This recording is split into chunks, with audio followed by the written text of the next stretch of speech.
Hey everyone, welcome to episode 28 of the Ceres podcast. Today's guest is Stephen Hurst from Mercanta Coffee. There isn't a lot that Stephen doesn't know about coffee, and for that reason, many call him the coffee hunter. We discuss how Stephen went from the commodity desks at Goldman Sachs to trading speciality coffee, which didn't really exist before he started Mercanta.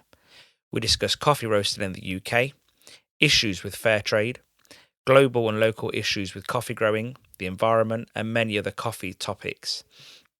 As you will hear, we touched on quite a few of these subjects. Stephen's second love after coffee is whiskey, and in such a small time, Stephen has taught me so much about whiskey and has given us all a few recommendations in this episode.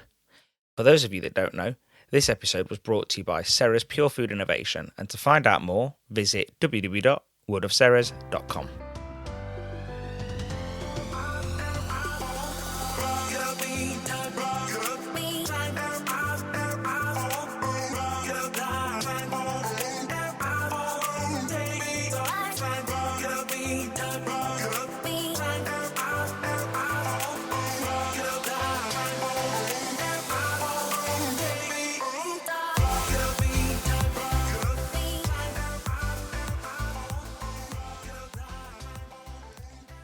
Hi, Stephen. Hello. Glad to have you on the Ceres podcast today. You are the founder and managing director of Mercanta Coffee, but affectionately, people call you the coffee hunter. Tell us a little bit about how you transitioned from the commodity desks at Goldman Sachs and got into specialty coffee. Okay, good morning, Stelios. A pleasure to be here on the podcast. That's kind of an interesting story. I'd worked for the commodity trading department of an investment bank. The division was called J. Aaron and Company, but it was owned by Goldman Sachs. Within the investment bank, not just Goldman but others, there was trading divisions that weren't just dealing with what we call paper. Mm-hmm. We were actually selling to physical clients like Nestle, Paulig in Finland, Jacob Suchard, Dow Egberts, the giants, mm-hmm. including people in the UK like Lyons Tetley back in those days. So they're back in the 80s. So it was a physical trading business and one of the biggest in the world. The banks didn't tend to own any assets at origin. The big trading companies today do. Mm-hmm. They own origin assets like mills, mm-hmm. perhaps even farms. But those days, the investment banks who had trading divisions tended to be traders. Mm-hmm. And their capital, if you like, was money, financing. So we were one of the top trading companies in the world. Offices in New York and Seattle, and lots of representations in origin, but not mills, not export facilities. Over time, I noticed from the North America. I worked in London. I mean, listeners may hear my accent as American, but I'm actually English. I grew up in America. Over time, I noticed the New York office were getting inquiries from, let's say, non-traditional sources, small roasters. Yeah. This is going back now into the late 80s. Some guy in Madison, Wisconsin, Omaha, Nebraska, Seattle, Bay Area. Can I have 25 bags of Burundi, or do you have the finest Guatemalan Antigua, in quantities that were much below our traditional size of sale, which would be probably a container load mm-hmm. of coffee. And it was something, some people took it a little bit lightheartedly. What are these guys doing? These like small, bits and pieces, pallet loads of coffee. But that was really the start, the formative years of the specialty coffee movement coming out of the U.S. Mm-hmm. And I had an idea that would probably spread. This so-called specialty coffee, premium coffees, ethically sourced coffees, coffees of definition, would probably be a business that would grow. Yeah. But if I'm honest, the choice wasn't mine, because the investment banks eventually withdrew from the physical trading of coffee. They still kept in with futures and options type of business. But in 1996, the London office of the coffee trading division was closed. And I was offered a chance to go to New York, but I had a feeling there was a bit of the writing on the wall about this whole thing.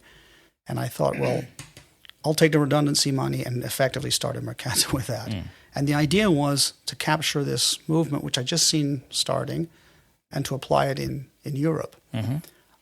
But if I'm honest, it was impossible because I can honestly tell you, Stelios, there probably really was no market for what we were selling. Oh, really? I mean, the green beans at some kind of premium was like a joke. It was a laughing. Some people, it was like something of a laughing stock because the idea of a premium would have been 1 penny higher. Why should I pay that? So there really wasn't much momentum at all.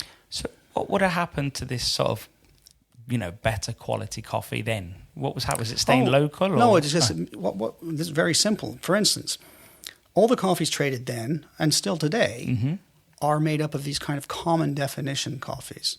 In Brazil, there's a coffee called Santos. Santos is the commercial name of kind of commercial commodity Brazil coffee, but Santos is a port. It doesn't grow any coffee anywhere near there. It's a port. Yeah. But the people came to know it as Santos, and it has some various descriptions. Santos would be good quality coffee, medium quality coffee, and poor quality coffee, all mixed together to make something more or less. Yeah. Big old blends. And that applied everywhere. Peru had their grade, that was all mixed together.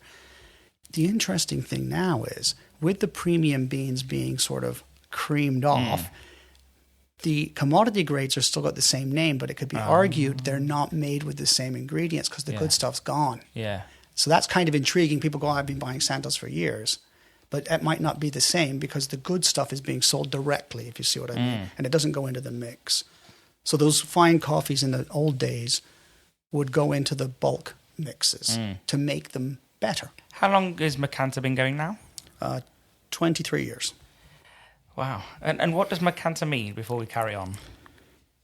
Well, I had to think and ponder what to call the company when I founded it, and I really liked the idea of merchant. I wanted to go back to it sounds a bit sort of misty-eyed, but go back to the old days of the sailing ships. It must have been fascinating and challenging for the owners and the crew and all the rest, the investors, if you like, to see the ship sailing down the Thames, to come back months later or never. But if it did come back with silks and spices and teas and flowers and who knows what treasures of tremendous excitement. So I wanted to capture that a little bit. But today's container ships are ugly brutes. They're just utilitarian, brutish things carrying tens of thousands of containers. They do not look very stylish. But inside the containers is also those treasures of the old days. So I wanted the word Mercanta to mean merchant, which is kind of what I wanted. But in Spanish, you'd probably end the word with E, so then people would pronounce it mercant, and it wouldn't really roll off the tongue. There's also an expression in Spanish which is called me encanta, I'm enchanted, or I love it. And so I could play on words by changing the last letter to A. Yeah. It means I love it, I'm enchanted, and also something of a derivation of the word merchant. And how many people do you employ now? 22. And all in England? Or? No. Just about maybe half of them in the UK. But we have an office in London. We have an office in Glasgow. We have a representative in Germany. We have an office in Dubai, office in Singapore, Seattle, Medellin, Colombia, and Guatemala City. But you're talking about one or two people in each of these spots. So we are kind of this bizarre global niche thing. We're 22 people. It's a small, very, very focused business. But we do have operations in a lot of places, and we sell in a lot of countries. We actually sell coffee in about 43 countries. And how many do you import from? Or at least buy from? 15 to 20. Yeah. See, some countries, specifically parts of West Africa, are pretty much pure Robusta plays. Indonesia grows well. We buy from Sumatra because it has a very good Arabica, but it grows an enormous quantity of Robusta. And even Vietnam, which is a massive Robusta producer, does have quite some decent Arabica too, which is not very well known for that. But we buy from about 15 or 20 countries, and we sell in about 45. And what's it like having an office in Medellin? Is it as tricky as it used to be? No, that's kind of on a side subject, I guess. It's a fascinating story because Medellin has a history of nobody needs telling the cartels and violence. I've read and studied quite a lot on that. And when I went to Medellin, I'd been to Colombia in my time, but for a long time I hadn't been. So I think I went back to Medellin in 2010 with some of this in my mind. But also I'd heard other stories. It was a really great place. And it's absolutely fantastic. The city is, I can honestly say, one of the most satisfying things to do is to find something that's so far away from the image. Sometimes some things are put forward as being fantastic, and you get there and you think, no, I wasn't really that impressed with that place. And there's a massive difference. I don't want to upset anybody from Germany, but I had a little bit of that with Berlin. It was massive hype. And when I went to Berlin, I personally just didn't do much for me. But I'm sure there's a lot of things that are great there. And yet, if you go to Medellin, you'd hear all these terrible stories: violence, Pablo Escobar, unsafe. The city's about 1,000 meters high. It's in this massive valley, huge. It's a huge city. Probably has 3 million people in the urban area, and of course, has extremely checkered history. But now the climate, the people have learned to live probably in difficult conditions, so they're really get done people. Yeah. Very funny. Called Paises. The people are from Antioquia, and never have you come across a place so unexpected.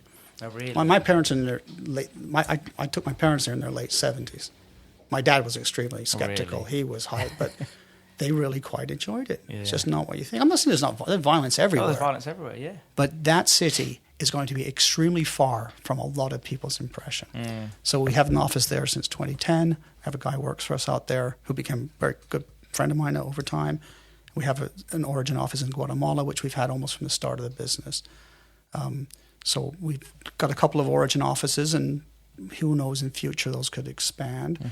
It's the same as the sales offices. That's what we opened Glasgow for, is to have our lab and our coffee cupping and our tasting very close to the clients. It's very much what it's about. So the tasting that you came to this morning, we recreate in all the offices we have, whether they're at origin or at the destination countries. Wow, that happens all the time. Yeah, so we have and that M cupping table is a bit of our trademark. We even use that at shows. We use little ones. Oh, so when we went to the Tokyo show recently, we'd do the tastings at the show, like you saw today, but we'd do them in a big conference arena. You got made redundant. What was the sort of challenges of then setting up Mercanta? Did you have to go get investment? Did you, looking back, all those years ago, what were the hardest things to get going to set up a global business? Yeah, that's a really good question, because people have often asked me that. I do remember the 3 massive mistakes I made at the start. One was my business partner, who'd been a good fellow, known to me from before. Yeah. But your relationship as supplier and buyer is different than partners. And there's a really unusual story about starting the company, because after maybe a year or two, the partner and I had both put in the same amount of money. It was a pretty reasonably substantial sum, and we both put in an equal amount of money. Yeah. But I realized he was expecting the business to be some sort of scaled-down version of what Goldman Sachs was doing. Okay. And I'm thinking, that's not easy to do, from a little tiny office or whatever, the startup. So he was probably a little disillusioned. It wasn't really what he had in his mind. And I'm thinking, no, this is going to be a specialty business about selling 10 bags here and 5 bags there, which didn't really exist at the time. So it was like, what are you talking about? So after a while, we said, I'll buy you out and pay you back the initial investment. He said, oh, fair enough. And people said to me, don't bother with that. Just close the company down and start a new one. It's too early. Nobody really knows. Call it Mercanta 2 or something. Unfortunately, I've seen this happen all the time. I personally don't like that kind of thing. Yeah. So I paid him back. And it was really interesting, because the day he got the money, he rang me in the most surprised voice. And he says, I've got your money. He thought you was going to... And he said, I would never have paid you. Whoa. And I said, and that's why we're not partners. Yeah. And that was, I've met the guy in the meeting.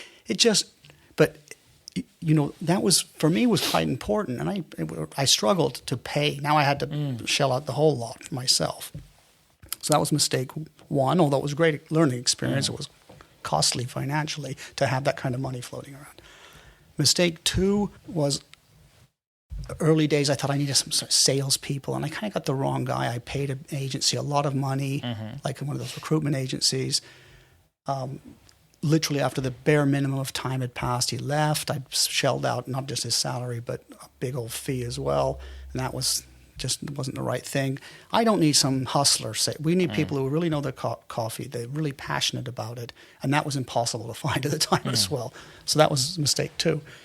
And mistake number 3, still was the financing, which you mentioned. I needed money to trade coffee. The containers are worth about $100,000 each. And, you just can't be doing that with pocket change. So to get financing, I went to some people I knew from the old days when I worked at Goldman. And I got a package and I got finance because I knew what I was talking about and I had a good business plan. But what I didn't properly understand is what I call use it or lose it. You're paying for the amount of money you're potentially borrowing, whether you use it or not, because the bank needs to set aside those funds for your operation. So you can't just like tinker around and have a few thousand. You've got to really, there's quite a large, it's like a non-utilization penalty. Yeah. So I ended up paying through the nose because I didn't want to be spinning my wheels just trading for the sake of it, so I could use up this financing facility.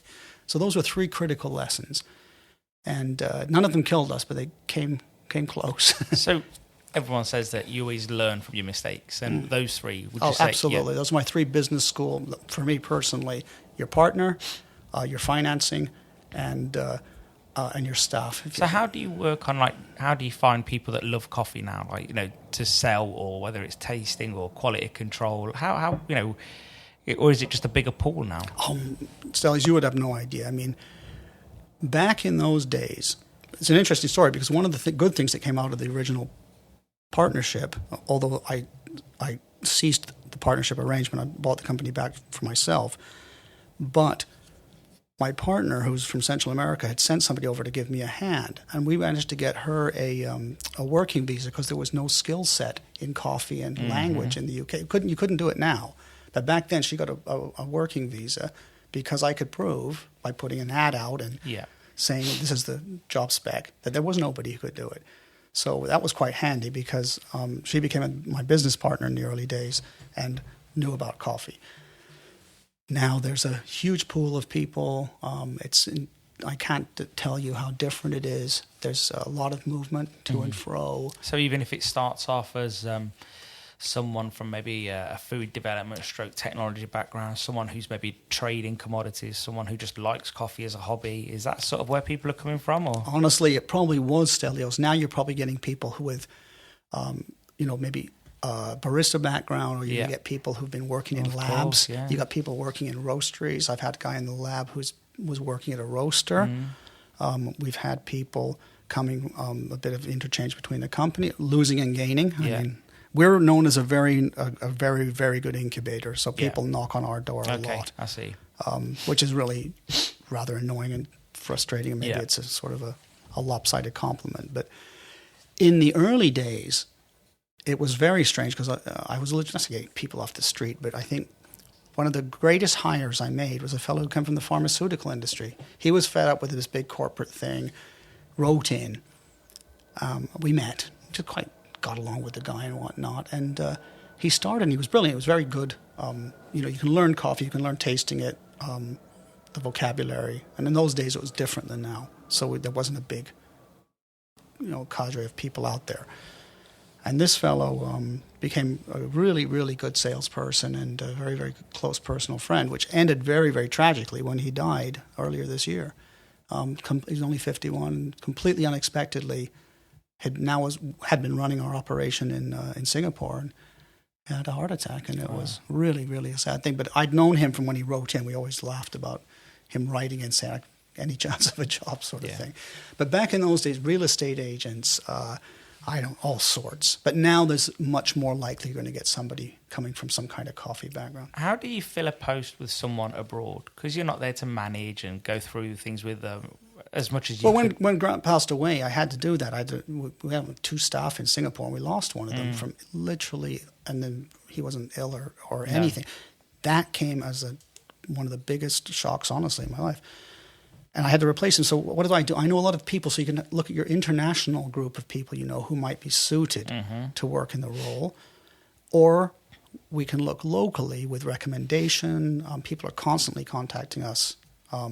Some of them coming out of uni. And literally today I have somebody contacting me from university, likes the look of it. Could they get in? Can they intern? That kind of thing.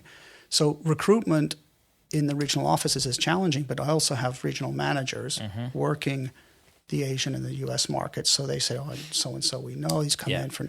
So with key staff in place, you can do your local recruitment. But it is weird because we're 22 people, but I think we hail from 14 countries. With the 22 staff, I think that we have 14 nationalities of people. Wow. Yeah. It's pretty impressive, isn't it? Yeah. A lot of people would class Mercanta as a high-end trader purely because you sort of, you're trying to always get the top beans. What do you think sort of triggered the change? What started people being more interested in sort of better coffee? I don't want to say high-end coffee. Yeah, no, you mean like differentiated. Yeah. That's a good word. Differentiated coffees. Still is. It's kind of interesting. I always wonder what what that magic moment is, what happened. I have a few ideas in what happened in England. Let's stick to that because in other countries it's different. Mm-hmm. I want to get the dates right. I'm going to go back to about 2007, 2008, 2009. James Hoffman won the World Barista Championship, a British guy, in Tokyo. The date I'll have to remember, but let's say 10 to 12 years ago. Then there was an Irish, I think it was Colin who won. It was an Irish, and then another English guy won. So for a little bit of a period there, you had British and Irish World Barista Champions. Yeah. Shone a bit of a light on things, and that could be counted as one factor. Yeah. Big influx of Antipodeans, Australians and New Zealanders were often partners in those early days. There were a lot of partnerships, a lot of Antipodeans bringing their coffee culture into Britain. And I'd say suddenly, it sounds weird, but maybe like in 2010 or 2008, we went from like 5 decent coffee places in London, and now I could probably name 500. There really was a revolution. And we were always very good friends and very good suppliers to Monmouth Coffee, who were really one of the originals. And Anita Leroy, who founded the company, goes back into the 1970s. But back then, people say, where can I go for a great coffee? This is like in 2000 or 2002. Go to Monmouth. You always say that. Tell me somewhere else. I go and have a look yourself. Good luck. Go have a look. And they came back and goes, oh, you're right. But now there's so many places. When people come to the UK, we send them to 20 different cafes. There's lots now. Do you think there's too many? Getting there. Getting there. It's interesting. We've just been at the show in Tokyo, the Specialty Coffee Association of Japan show. In Japan, there's a very good appreciation of specialty coffee, but really where there's almost a fever is Korea, South Korea. Literally every third place on the high street in these big urbanized cities is a coffee place. Oh, wow. It's insane there. So on the one hand, there seems to be quite a capacity for cafes, but on the other hand, you do look around and say, how many can there be? It's curious. I mean, we talked about it earlier, Stelios. I think it's also city-driven. It's not country-driven. Mm-hmm. UK, London, Brighton, Bristol, Bath, other places starting with B. Mm-hmm. It's not driven by countries. I mean, Singapore is a big outpost for fine coffee. You'll have a lot of difference in the U.S. is a great example. Seattle and Portland or Miami.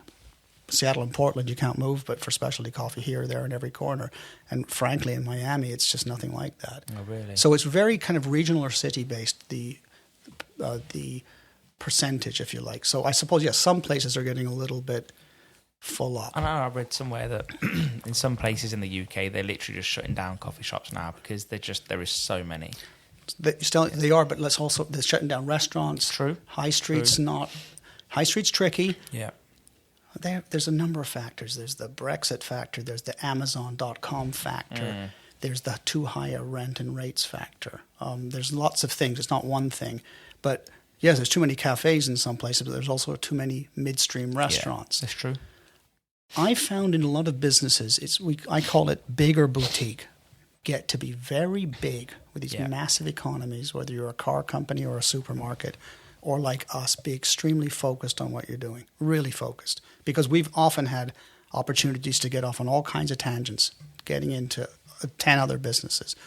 And when we started our school business, our educational school business, we did that entirely separately. It's completely runs, and it supports, in a way, what we do anyway. But it runs an entirely independent company. So I think not just coffee, where the cafes are closing, but you're probably, to be fair, seeing some restaurant chains, bakery chains, and things. You do, yeah. Well, you see coffee everywhere, though. You know, every man and his dog is selling coffee now. Like, and tea to some degree. You know, service stations, the little petrol stations on service stations. That's right, little kiosks. Yeah. You know, and some of them are automated machines. Some are actually someone doing it in a little Greggs, which I saw the other day. Carts, you got little carts Yeah. that go into office blocks like Yeah. a little setup, yeah. Yeah, and it just makes you think, like, years ago they were telling us not to drink too much coffee, but we must definitely consume more coffee today than what we ever did. Well, that's an interesting one. I don't doubt that if you boil it down, Stelios, and you look at the imported raw material, the green bean import, the UK is probably mid-ranking in per capita. The Nordic countries are extremely high, and some places you might say like North Africa or Greece or Turkey are rather low per capita. I'm not talking about total. Yeah. Most people are surprised that the biggest drinkers of coffee in the world per head are Finns, the Finnish people, followed not far behind by the Swedes and the Norwegians. Oh. So I draw a very straight line between quality of coffee imported and consumption. Yeah. But that's one of the most controversial things, because I will tell people in Turkey or Greece, not because they might be drinking this very finely ground coffee, sometimes It's like with cardamom. Greek coffee, yeah. It's The like powdered almost. It's milled. almost like milled, powder. It's yeah. milled really finely. You know that Greek coffee or what. People say that's how we've always done it, and I say that's true, but it doesn't make it particularly good. And when people start importing and roasting better quality coffees, I draw a straight line to consumption. So I call this the curse of a customization. In Britain, instant coffee, soluble coffee was huge. Still is. Still is.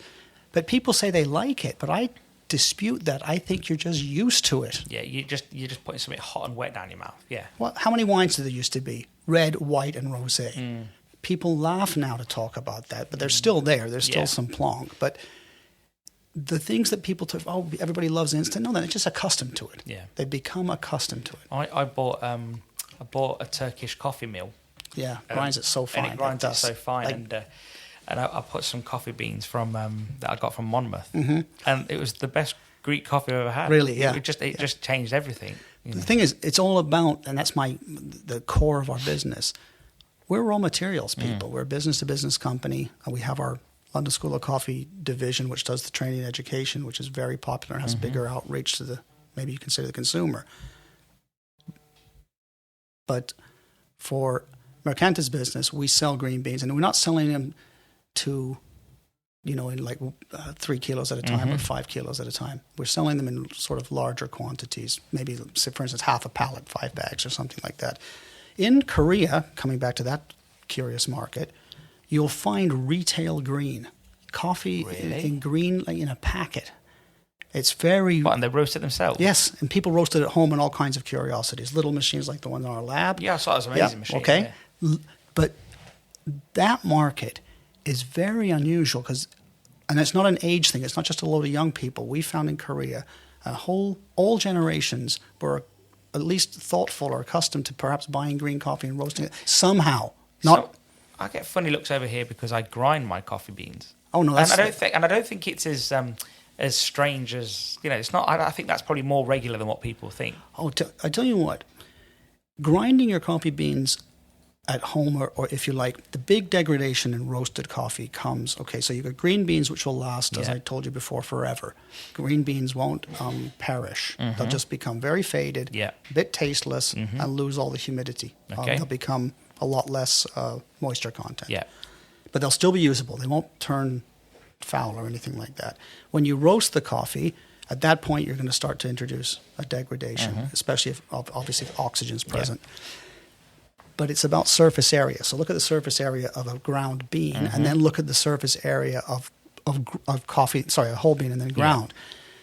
When it's ground, it's really speeding up the degradation quickly.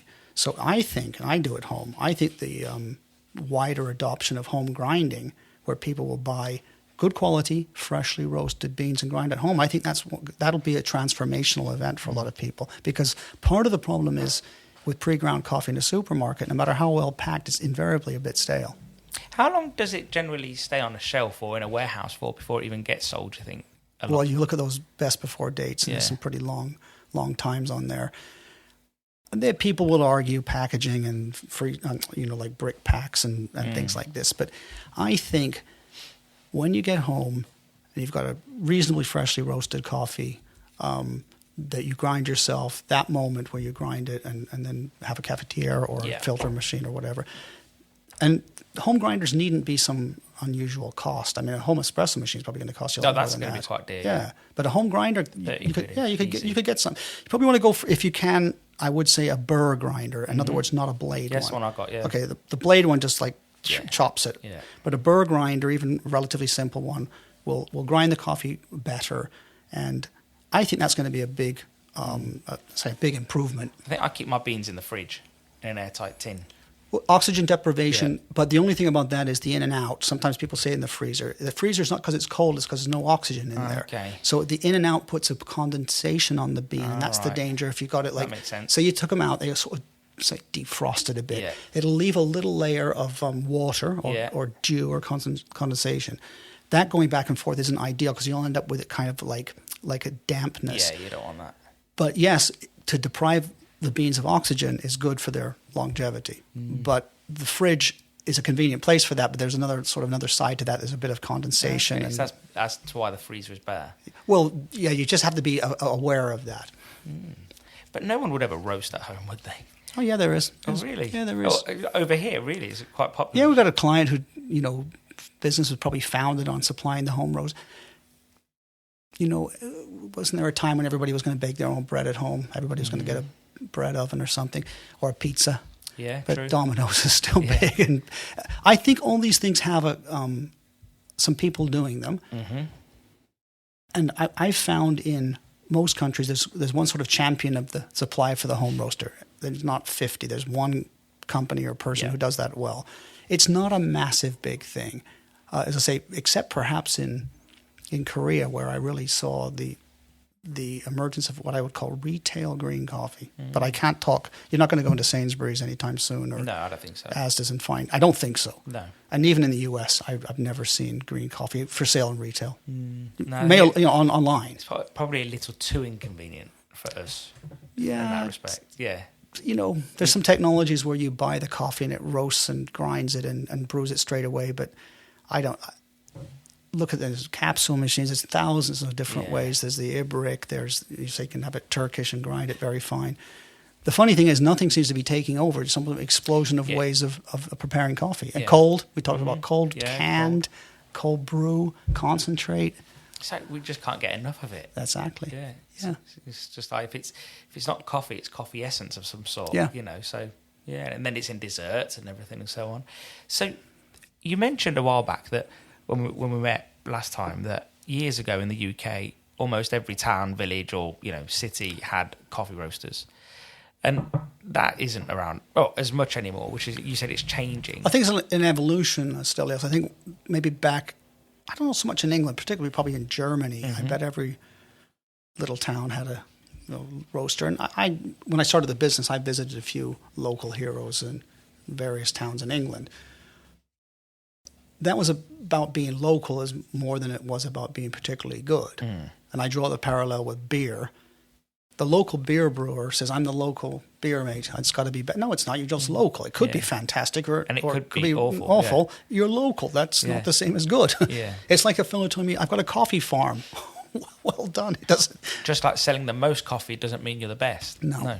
So I think you've probably gone from a period of like this huge consolidation into a few roasters, and then it's expanding again. I think in England I'm going to say 500 or 600 coffee roasters. Really? But where we're delving down into, we probably draw the line at our customers would have, for instance, probably a 5 kilo machine that would roast 5 kilos of green beans at a time. And then it would be 12, and there's a 25 and a 30.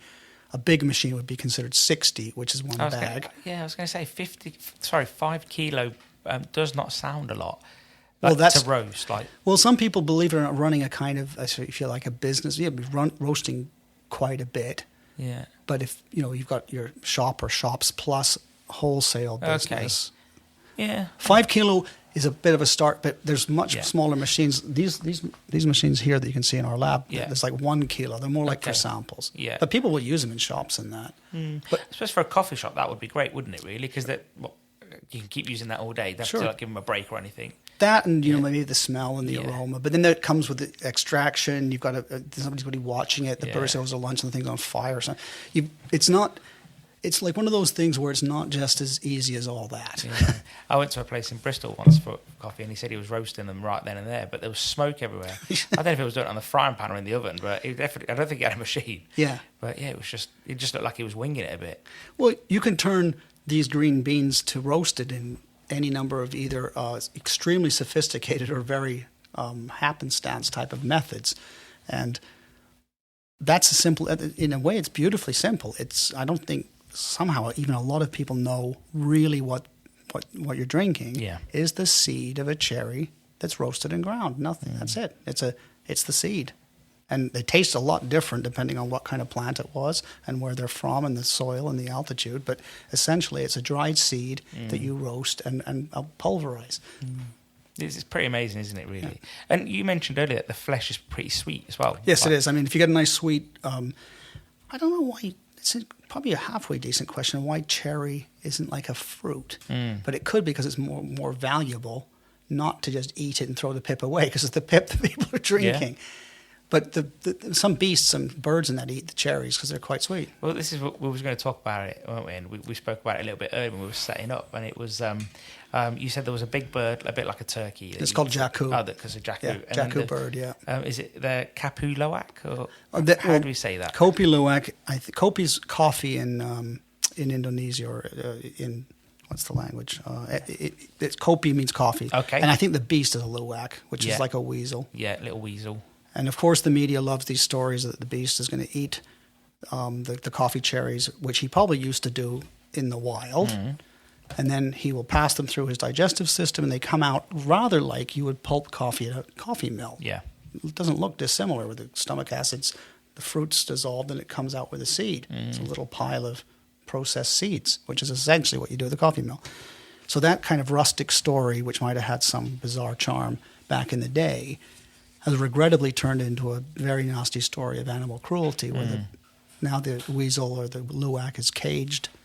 I've seen this, really bad conditions, not good at all, really don't like this kind of thing. And you know what? Besides, I consider it a bit of a waste of money. It's a gimmick. If you want to buy something really good and that's been peer group approved, tested for a week by 20 or more of the world's coffee experts, the Cup of Excellence program provides that. If you want bragging rights because your coffee is very expensive or very rare, you get that. 85% of the auction price goes back to the farmer, which is often 20 times the commodity price. So why not invest in that program instead of this, say, nonsense? But the very worst is animal cruelty. And there's also a lot of fraud in it as well, because who's checking? Yeah, no one's checking. Who's checking? So is there any validity to the claims that the acid does ferment the bean, or does it not even make it into the bean? Well, the fermenting process, I did learn something recently that was quite interesting, because there's another kind of, not fad, what would we call it? People are fermenting the coffee anaerobically, deprived of oxygen, like in a sort of sealed tank, like you would do with some other products. But apparently the yeasts in coffee that are common, the naturally occurring yeasts, are not affected by oxygen or not. In other words, I was just happening to be at the show in Japan. Somebody was telling me, it doesn't matter. But people are trying to ferment an orange juice and using brewer's yeasts and all different things. Coffee is very, very rustically prepared. There's no question of that. But there's only I've done a lot of speaking about this. I think coffee has 10 major taste groups, 8 to 10. I call it coffee's 10 big tastes. And I think I could give just a person walking about the street or anybody 10 cups of coffee, and can you tell these apart? Oh, that's very strong or very bold. That one's very fruity. This is very sweet and easy to drink. But of course, in nuance, we've got thousands. And that's the business we're in, the nuanced business, the traceability business, the ethical business, if you like. So coffee does attract a lot of gimmickry, which I don't think would be suffered too much in other industries. Say the wine grape was eaten by some beast, and people saying, I don't know, maybe there is, but coffee seems to attract a lot of strange attention on curiosities.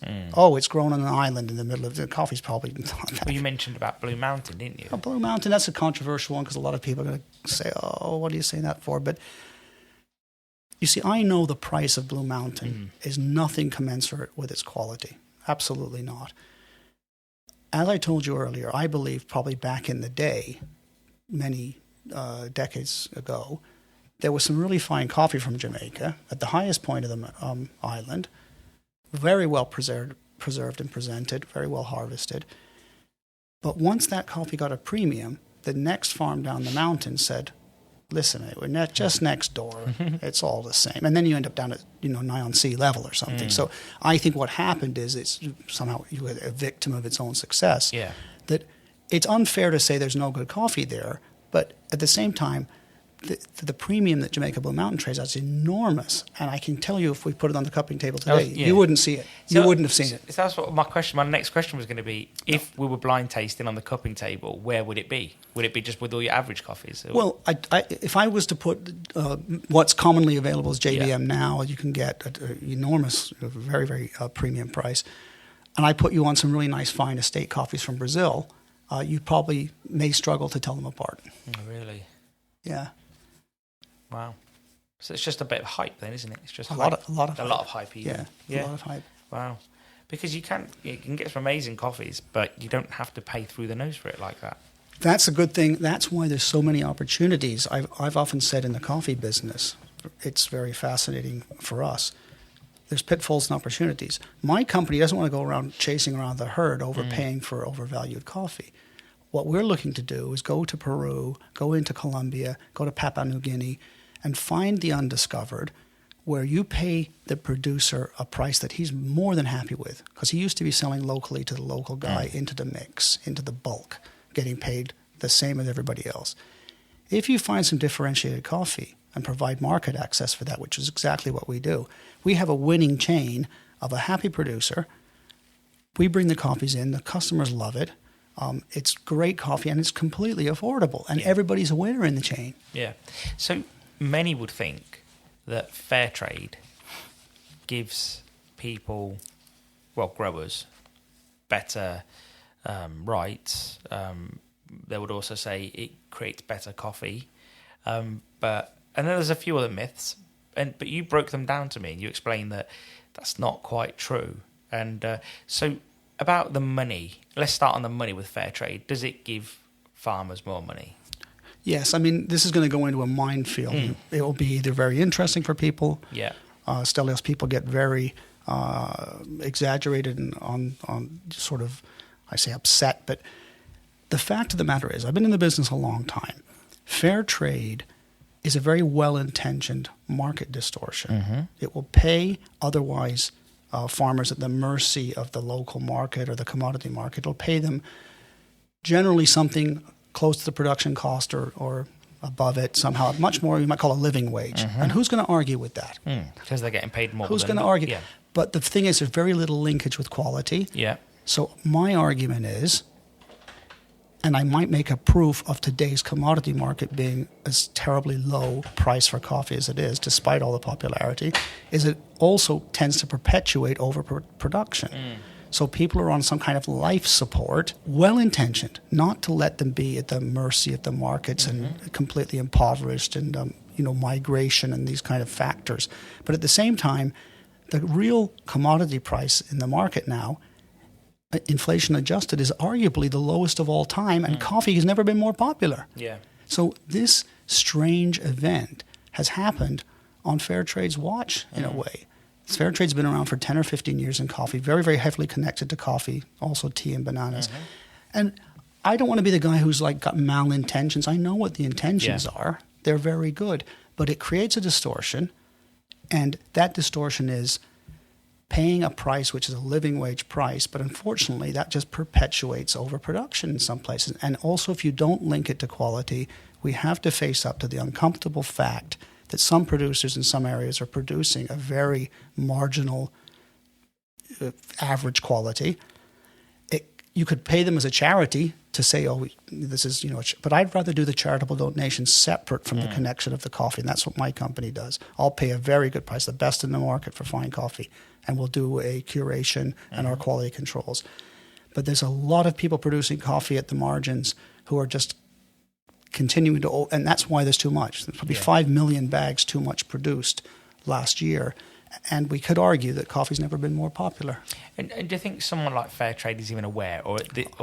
Well, they're aware, but I also don't like things, and I don't profess to be the world's expert. And people are going to write in and call in and everything else. I think you can sell a fair trade product, which one isn't purely made up of fair trade beans, which I disagree with entirely. It's like, I believe also that's, if you like, truth in labeling. If that's not true, if the product has to be 100% fair trade, I'll stand corrected. But I don't believe that. I think you can put a percentage in there, which I don't agree with. It needs to be checked. The intentions of these things are often driven by people's discomfort with paying $2.50 for a cappuccino in High Street and seeing in the next thing on television a load of poor Guatemalan or Honduras farmers trying to get into the U.S. and saying it's violent and the price is terrible, which is also true.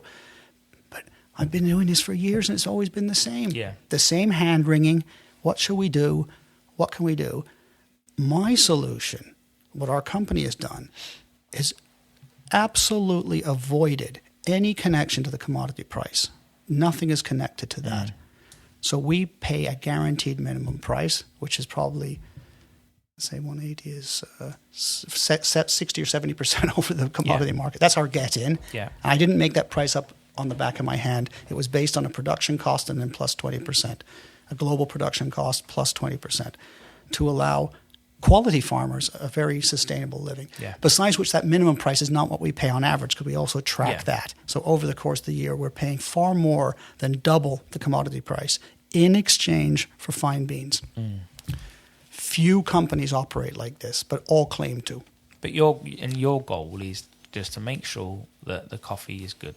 And if it's good, you pay well for it. Absolutely right. And that makes sure that everything else falls into line anyway. Kind of a virtuous circle, because one, I want the producer to be around, to be prospering. The trouble in specialty tends to be, for instance, let's say you have a farmer who produces 500 bags, or let's say 100 or whatever. The next year, the farmer might come to me and say quite happily that he's had a good crop and he's bought a bit more land and his yield is up, and now he's got 150 bags. He used to have 100. Yeah. It's 150. And he's well chuffed with that. He's well pleased. And I said, that's really interesting.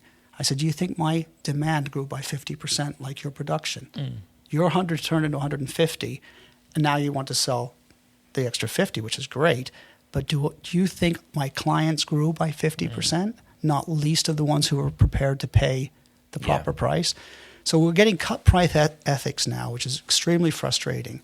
It's not that our specialty and artisan clients change what they do, but they compete with people buying coffee dirt cheap. This, Stelios, translates itself down the line into the roasted bean wholesale price. Yeah. When the difference between specialty or quality beans and the sort of commercial stuff is relatively small, people say, you know what? This quality is definitely better. Clearly, is ethically produced. We'll take the better quality and the better ethical. But now the difference is vast, and you can't help but hear the siren call of cheap coffee. But then people, who's claiming my coffee's unethical? I've never seen that anywhere, nowhere. No. And yet I know for a fact that you just can't get cut price ethics, and it's not rocket science. But there's too many companies that buy a few bags of really expensive stuff, make a headline out of it, but the vast majority is linked to the commodity price, which is so low now, regardless of the premium you pay, it won't be good enough because the market is really down on the floor.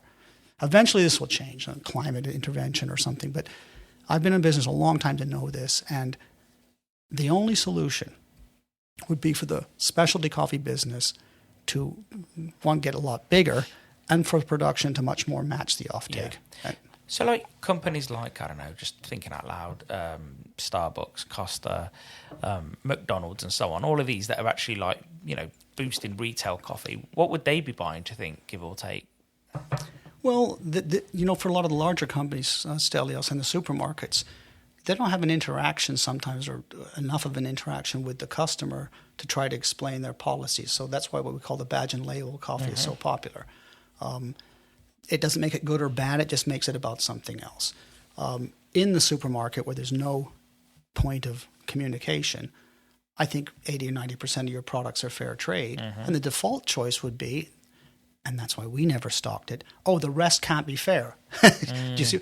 That's why I was always so nervous to get involved in that, because I think if I'm paying more for my coffees of quality, and then yet I had another stock of fair trade, people would say, well, what about that other stuff? And I'd be trying to sort of like backtrack and be defensive. I'm very proud about our ethical stance, and we've been used as an example. But the thing is, the company, in a way, is so small that we don't appear much as a blip on the radar. But I do think if we can decommoditize the business, it would be valuable. But this is a massive project. And eventually, having been a commodity trader, there's really another interesting argument. I remember back in those days that my old company, the bank, bought a quarter of the El Salvador coffee crop, a quarter of the crop, chartered ships, and moved it to the warehouses where you could deliver it on the exchange. And we paid a really low price for that, and people called you the devil, and this is terrible, and how can people live with that? But I did learn one thing. I said, do you know what? There's too much coffee in the world. If we didn't buy that, do you know what the next price was? Zero. Nothing, because that coffee's not needed to be roasted. It's being stored. It's excess. I'm moving the excess to the consumer market, and the price was terrible, but the next price was nothing. So even I can understand these mechanisms. I don't agree with them. I don't have anything to do in the commodity market now, but I understand the mechanism. If you overproduce any product that can't be consumed, the price is either zero or you need a commodity market to deliver it on. Yeah, definitely. It makes complete sense. So what you touched on it a little bit earlier, but what can be done to sort of make things better in like a country like Honduras, where it's quite rough and, they're not making the best coffee in the world, are they there? No, I mean, a lot of Honduras will end up on the exchange. That's a visible thing you can track. When you see a coffee being delivered on the commodity market, that immediately tells you there's no better buyer than the worst buyer. Do you see what I mean? It's called the buyer of last resort. So low-cost producers will come into the market and produce coffee. I'm sure the production cost in Honduras is markedly less than Colombia and Costa Rica. Costa Rica is almost fully developed. But Costa Rica production now is down to about probably under 2 million bags, whereas Honduras, people don't know, is probably like 6 million bags, which is more than all the neighbors put together. Wow. And it's not even recognized. And few know, and few ever see a picture of a Vietnamese farmer, but Vietnam's the second biggest coffee producer in the world. But they're mostly growing Robusta, aren't they? It is, but it's still, you don't see that on anybody's ad. The second biggest producer in the world, you always see Brazilians, you see Colombians, you see Honduranos, Guatemalans, Costa Ricans, Mexican. But really a massive producer of mostly Robusta is Vietnam. It is absolutely huge. Where does most of Robusta end up? Is it in like Nescafe? It's going to be insoluble. It's going to be in. You use it as a percentage in your cheap products. Okay. If you use too much, you'll taste it. Do you see what I mean? So kind of people will put in 20% or something like that. So it's a bit of a filler. Almost. Filler. Make up the numbers. Instant. Don't forget the soluble business in something like Eastern Europe is still growing. Some of the developing markets are probably drinking it locally. Is there any good Robusta? Yes. Oh, okay. There is. So there is some fine bean or good quality. We stock one. Funny, we stock one line a year. For instance, even in our tiny world, it's like less than 0.1% of our buying. But we would buy one decent Robusta a year. Something from Java, something from India. Last year we bought a washed Brazil Carnelon, which is their Robusta. In other words, these are not, if you put them on the table, you'd be able to see them, but they're actually as good as it can be. And some of them, I mean, I've had a Guatemalan Robusta once. It was really quite good, and I could probably surprise people that would ever know what it was. But the price of it was actually more than the Arabica price. Really? So it's kind of a weird thing. But you can get good Robusta, but it's not really known for that. How much more? What's the difference in terms of yield between Robusta and Robusta usually? Let's say a decent Arabica yield would be, the Colombians will get 20 to 25 bags of coffee on a hectare.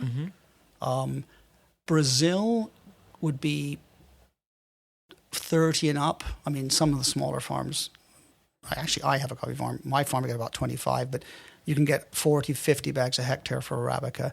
And I've seen, in Brazil, and not on a major industrialized farm. I've actually seen a farm doing 100 bags a hectare in Brazil, small farm, kind of an exception. But some of the Robusta farms, maybe 80 or 100 bags a hectare would be more commonplace, particularly in Brazil. A lot of the yields in parts of Africa are 8 or 10 bags a hectare. So another controversial topic, Stelios, is this whole climate change thing. There's been a lot of agitation, threat to your morning cup, beware, coffee, climate change, da-da-da. If the African yields improve by 25%, already you'll grow millions more bags of coffee without a single more hectare planted. But we already, as we discussed earlier, there's already a surplus. Listen, you're preaching to the converted. I've had some run-ins because, again, you're not popular.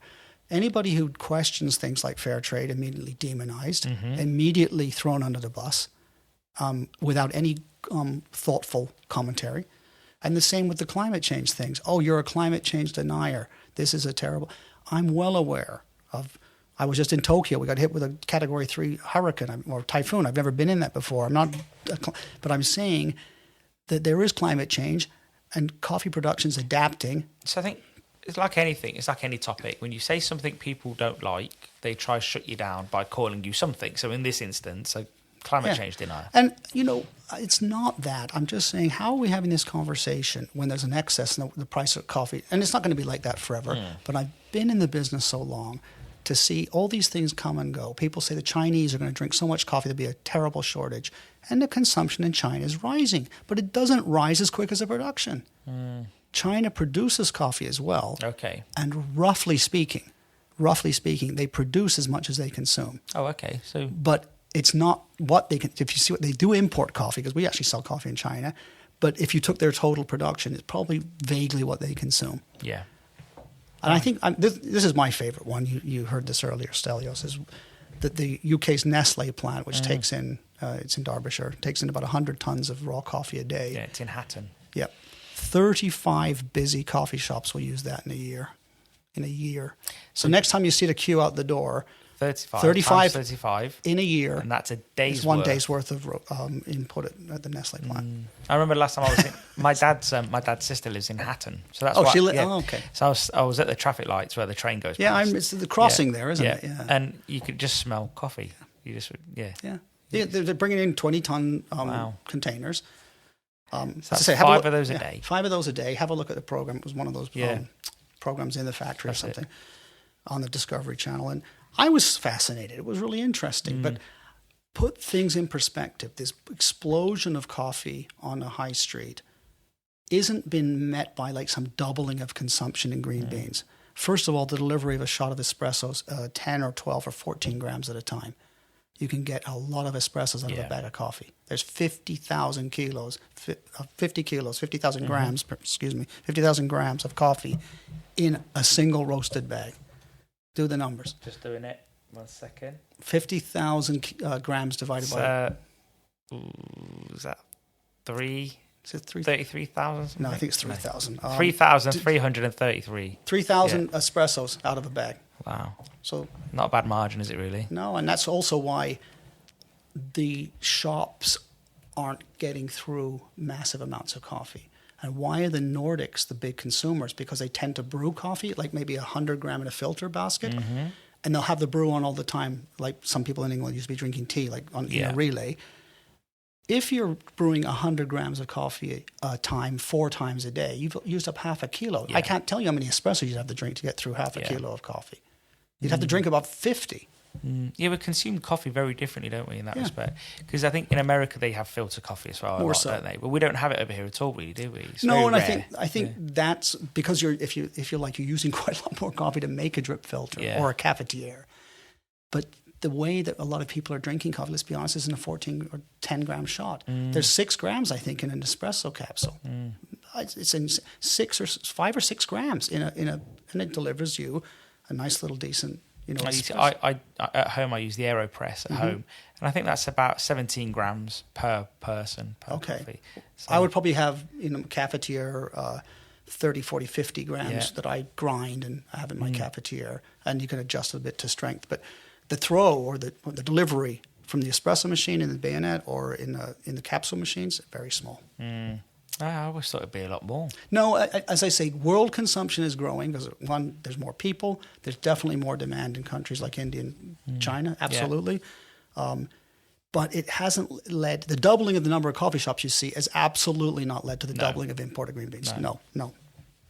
So who's dealing with, whose job is it to deal with sort of gang violence, illegal immigration, stuff like that? Because we mentioned earlier how, someone will take a photo of a farmer at the coffee place, at the coffee plantation or whatever, and everyone looks really sad and miserable. But, and there is better stories to coffee, but who deals with the sort of negatives there? Stellius, if you want to make a story, you'll always find the images to match it. Yeah. So if you're going to do a story about, migration into the U.S. from Central America, gang violence, drug infiltration through the Central American corridor, you'll always find plenty of images to match that.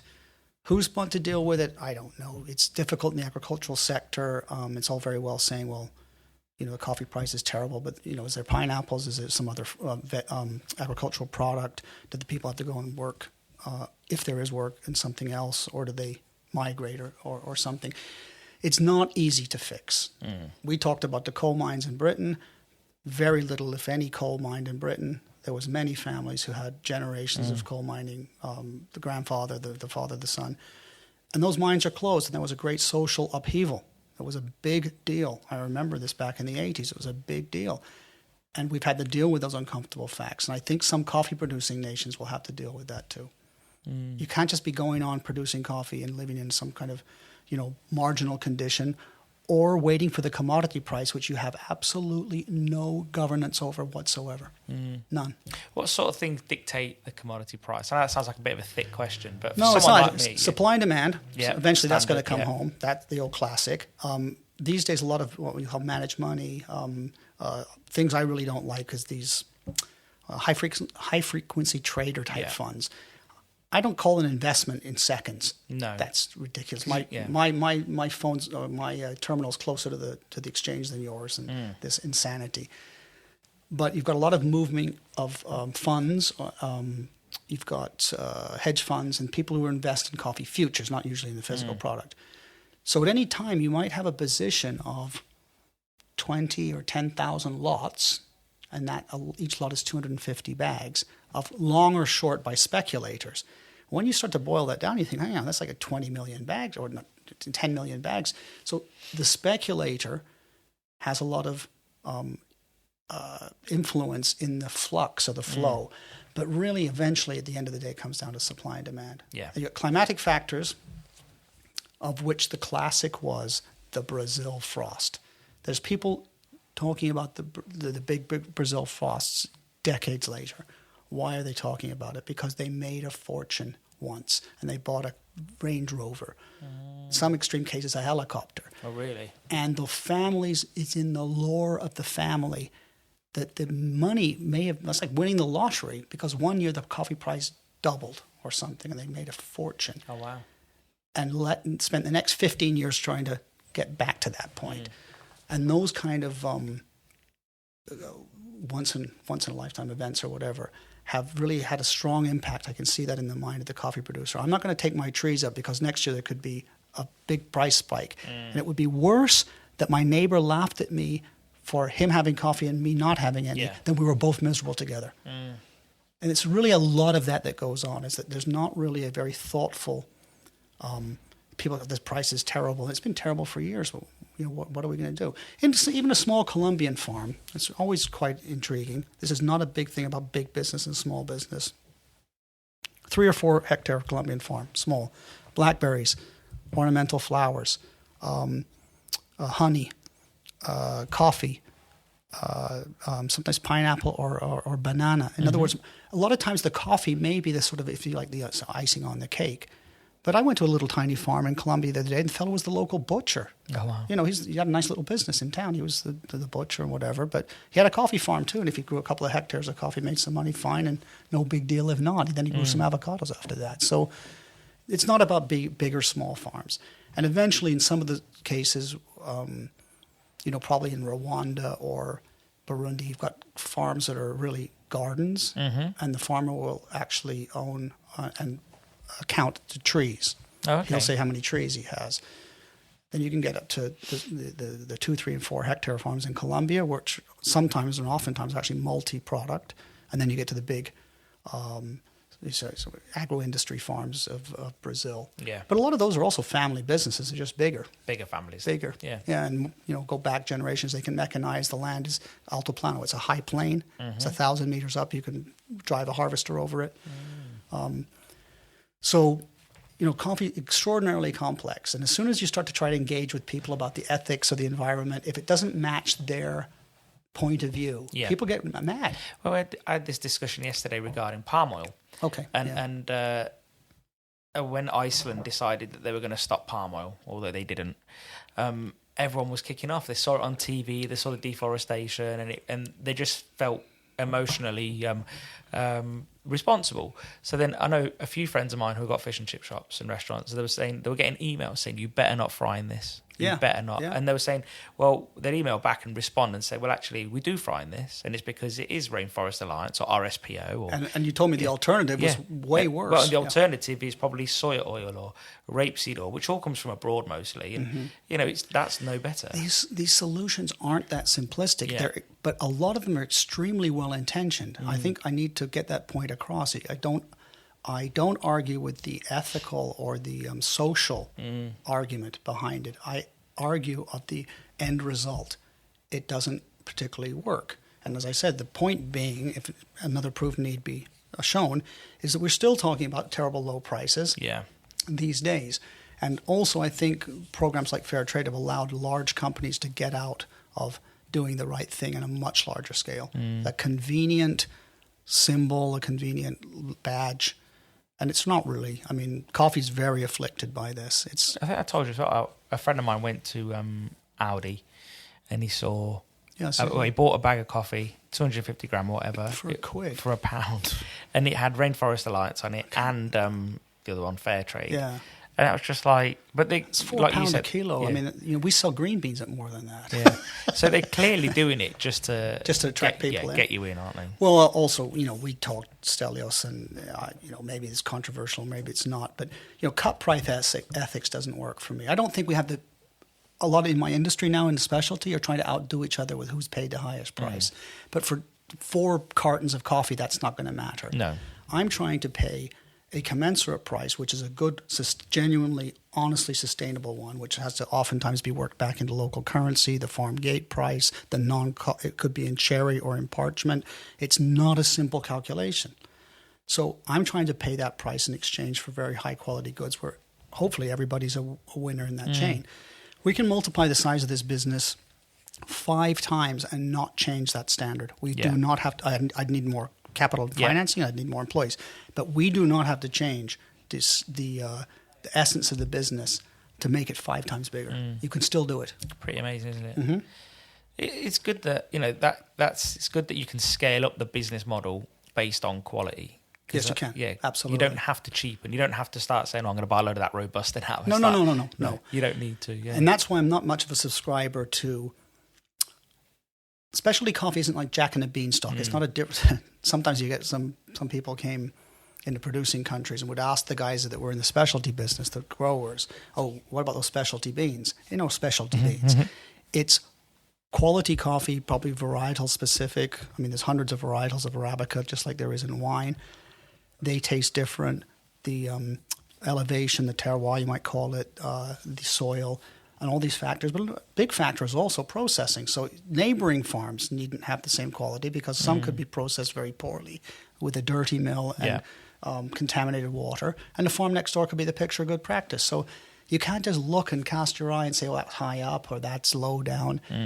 We say all the proofs are on our cupping table. So when we buy coffee, and you cupped with us today, you tasted with us today, what you get is what arrives, not what you hope will arrive, not what you tasted 3 or 6 months ago at origin. And it's not always worse. Sometimes it comes, you go, wow, that's brilliant. I'm well pleased with that. And sometimes it comes in exactly as you anticipate. And sometimes it comes in defective or undergrade or somehow aged or something. And us as the merchant coming back to that word, we take responsibility. The buck stops there. I don't try and pawn that off to the client and try and move it along. I tell the client, listen, the coffee you're waiting on is not arrived well. I've got alternatives for you. I'm going to put something else your way, but this coffee hasn't, and he's never afflicted. Yeah. The risk is just left with us. We have to You'll sort that deal out. with it. Yep. So is organic coffee a big thing? Organic coffee? Yeah, it's a steady thing, Stelios. I'd say roughish 10% of our business, and we've always come from the point of view that the coffee needs to also been, if it wasn't organic, it would have still been specialty coffee. So my colleague's just been in Peru. It happens that all the coffee we import from Peru will be organic. Yeah. But it's not bought for that. It's bought because it'll all reach a very good standard. The fact that it's organic appeals to yet a wider audience. So we do have a lot of clients who are using it without needing to use the label, even though in a way it costs more because there's a definite cost to the certification, the whole audit process. We had the organic audit in here the other day. They audit the chain, which is good, and they need to be right on top of that. I think the common misconception with organic is that anything that's not organic, someone's just walking around spraying everything with loads of chemicals. Again, it's too simple. Yeah, a lot of the coffees are organic because the farmer either can't afford or doesn't. Yes, and a friend of mine who's a wheat farmer, who we buy some wheat off for the milling, and he says you can't afford to put a lot of chemicals down. No. So, a lot of the time the goal is probably to be organic because you want to put as little down as possible Quite right. because it costs money. That's right. So I think there's just this, when we scare people, don't we? We're like, oh, it's not organic. Well, it's not organic. Then your default thing is full of chemicals. Fair trade, default choice, not fair. Got to be unethical. Yeah, unfair. Unfair. Interesting thing, again, in organics is how supply and demand works. Brazil produces very, very little organic coffee. Out of, I think, roughly 50 million bags, there may be 100,000 that are organic. Oh, wow. It's a small, small number. So the price of organic Brazil coffee is really high because of the relative factors of supply and demand. Meanwhile, in Peru, next door, the price of organic and conventional coffee is almost the same because they produce a lot of organic coffee. Oh, really? Okay. So some countries offer you a route to buy very good quality organics at a small or non-existent premium. But people come to us and say, oh, well, we buy Brazils all the time. How about some organic? And I say that, the price is like 50%. What? Why? And I said, that's just how it is. So it's about what you said earlier about people, what was it? About buying expecting ethics at a lower price, wasn't it? Yeah. And also, the yields on organic farms do tend to be less. I mean, because some of the inputs you put into the soil are not, they're naturally occurring things, but, a chemical or insecticide or herbicide you can't use. So the yields almost universally at organic farms are less. And to compensate for that, the price has to go up to compensate. Yeah. Besides the audit and the farm visit, which you pay for, when the goods come in at the port, we pay for. People think, oh, you're in the no, you pay for all the inspections. Yeah, you pay for it at every level. Every level, don't you? Yeah. At warehouse every level you pay extra. So we've always sought to import goods that could not, if they weren't organic, we'd still stock them. But the fact that they are organic leads to sometimes a wider marketplace. Yeah. Well, is there any sort of retailers over here that insist on organic? Maybe Pret a Manger, maybe Whole Foods. But they've gone now, I think, haven't they? Or are they still here? No, well, there's one. Another one in Cheltenham closed. Okay, well, there was one. I'm not sure. It used to be a thing. Not a lot, There could be really nice organic products, and if people have that mind and want to have that confidence, that's fine. That's up to them, isn't it? Because we don't do many so-called badge and labels for that reason, but I felt we could stock organic coffee, which is a certification, with the full confidence that the quality is not impaired at all. I think for me, as a buyer, I think I'd be more interested in organic tea than coffee because you eat the leaf. Whereas the coffee, it's all discarded and you get the bits that are inside. So. That's a really interesting story. I don't know, you may not even remember this. A fad a while ago was cascara it's the dried outer skin of the coffee. Okay, and it makes kind of a fruity drink. It's actually quite palatable. If you dry the skin or the berry, if you like, it kind of goes like a raisin or it dries up. You make a tea out of this or an infusion, it's actually reasonably tasty. But I was always, exactly for the reason you've mentioned, Stelios, I always felt that plant's cherry was the one that's exposed to whatever's being sprayed on it, or that's the fruit part. So we only ever carried organic cascara. It was a nightmare to find this stuff, and coffee shops would buy it, and it was a bit of a thing. Then some years ago, I think Starbucks came out with a cascara drink. Oh, the EU said, "What is this stuff?" Yeah. And the whole thing got shut down. Oh, really? Oh, because it had never been. It was just one of these things that just appeared. We'd always done an organic, and people said, "Your cascara is so expensive." And I said, "You know why that is? Because it's the fruit, just like you talk about tea." Yeah. But nobody else cared. And it was just a kind of a novelty thing. And in fact, in the EU anyway, it's been, there's probably nothing, but people always had it. Yeah. But what does it taste like, do you think? Well, I used to take like kind of it's not really like coffee, like a not juice, a kind of a watered down juice. Oh, okay. I thought, I drink 20 cups of it, but it was actually interesting. Yeah. You'd make a cascara tea. Interesting. Look it up. I mean, I've just wrote it down. Yeah, so I'll because have a look at it. you haven't seen it now because it's been. Yeah, and it's probably a long time ago. Yeah. Yeah, but there was, because everybody got in this cascara band, and there was another thing, coffee petal tea. Those flowers are so delicate you couldn't make. I mean, they're extraordinarily aromatic. If you go to a coffee farm and flower, you'll almost collapse. Oh, it's really? so strong, it's pungent. What's the smell like? Would you say? Hyacinth, jasmine. Oh, really? It's absolutely intoxicating. I'm telling you, you're almost got a headache. Wow. And the whole thing is white like snow. And if you've got a massive flowering like that, and it lasts for about 2 or 3 days, and it's honeysuckle, jasmine, floral. It's absolute. I've thought if you could bottle that, but it lasts for a very short time. Oh, really? And people have tried to make tea out of the flower, but it's too delicate. No. It's too delicate. You could make an extract out of it, but yeah, why would you? Yeah. And coffee's like one of these things people don't know. These things happen with the. I suppose people have been looking at the product and saying, what else can we do with it besides just get the seed out of it? Yeah, of course. Well, yeah, I suppose you want to use everything, don't well, you? also, most of the pulp goes onto a fertilizer. They mulch it. So it does get used Yeah, for something. absolutely. Yeah. And even the skin, the parchment, when you're drying coffee, comes with like a paper. You can use that to fire up your mill, to fire the dryers. That makes sense. It's really incendiary, this stuff. It's like paper. It's called parchment or pergamino. And that's, you can put that in the burner. Oh, really? Well, if it makes sense. Yep. Because you don't want anything going to waste, do you? No, really? no, and a lot of it's good business sense. Yeah. Why do I want to be spraying on chemicals? Are always priced in dollars. A lot of the developing market currencies are, hugely depressed. The price of inputs is really sky high, with the chemicals being usually imported or priced in dollars. So it makes sense for the farm to be as sustainable as possible.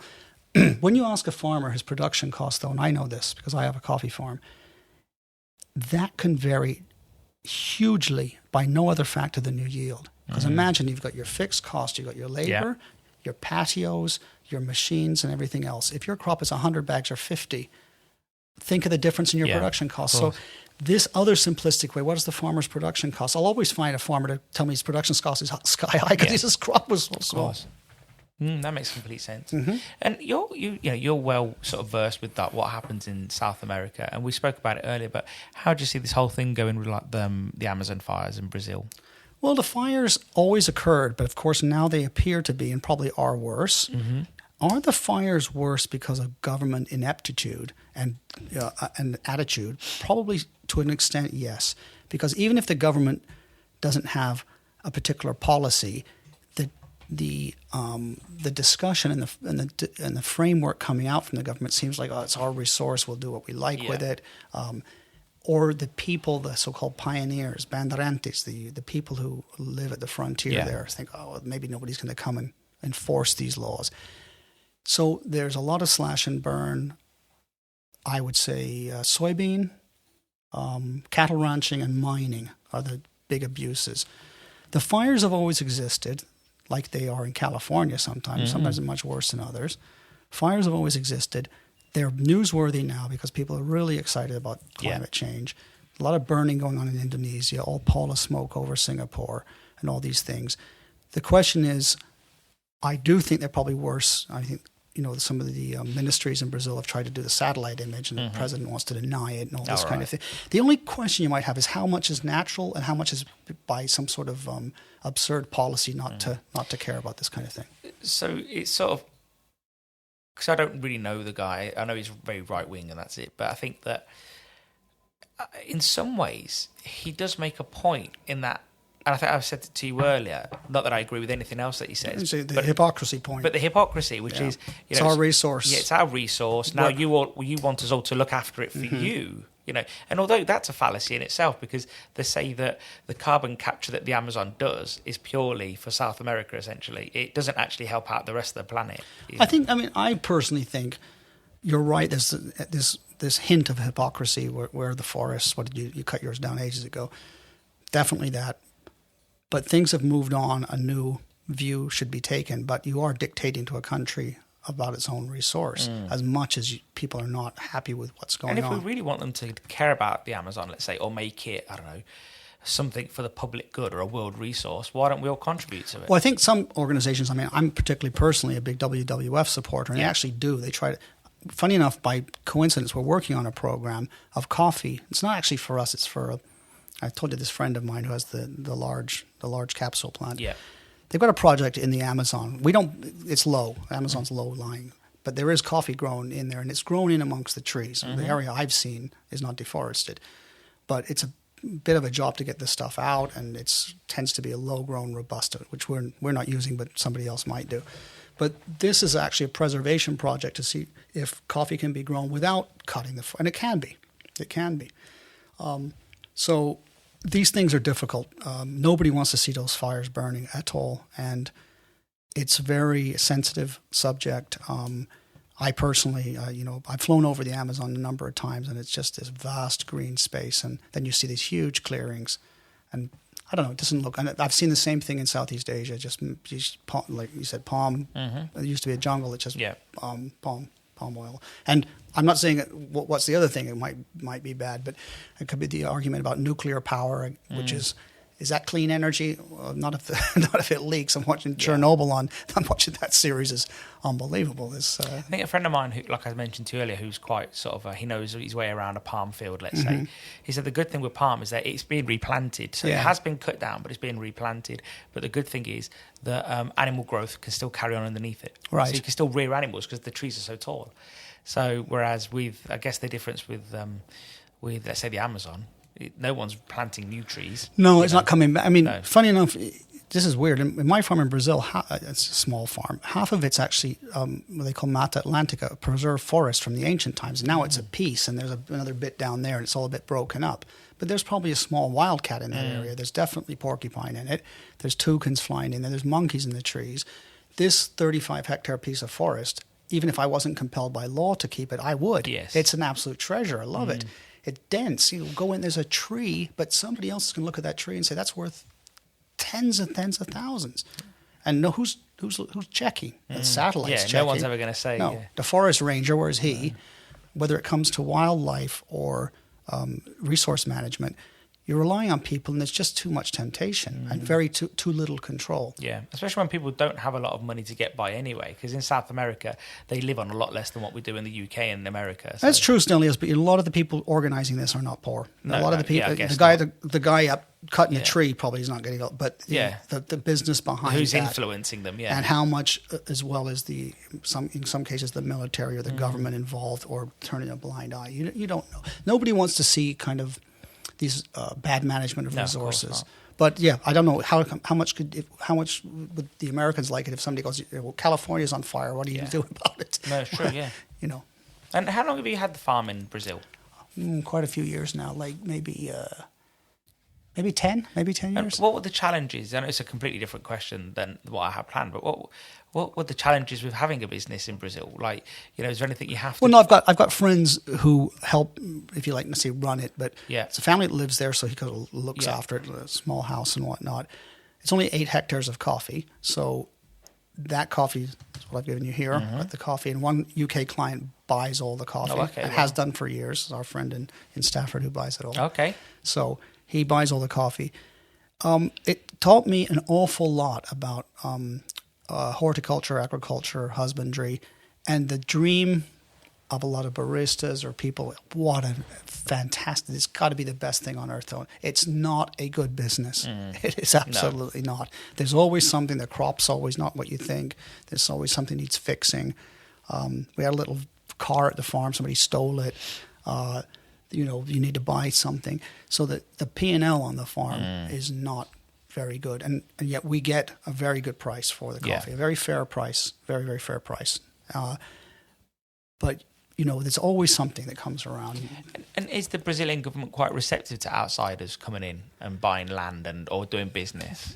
Depends a little bit, because politically that's come and go. Yeah. So in some are much more pro-business, some less. I mean, not just coffee, but you've got a lot of soybean in Brazil. Probably got a lot of Chinese investment coming in. I'd say that kind of ebbs and flows a bit with the government.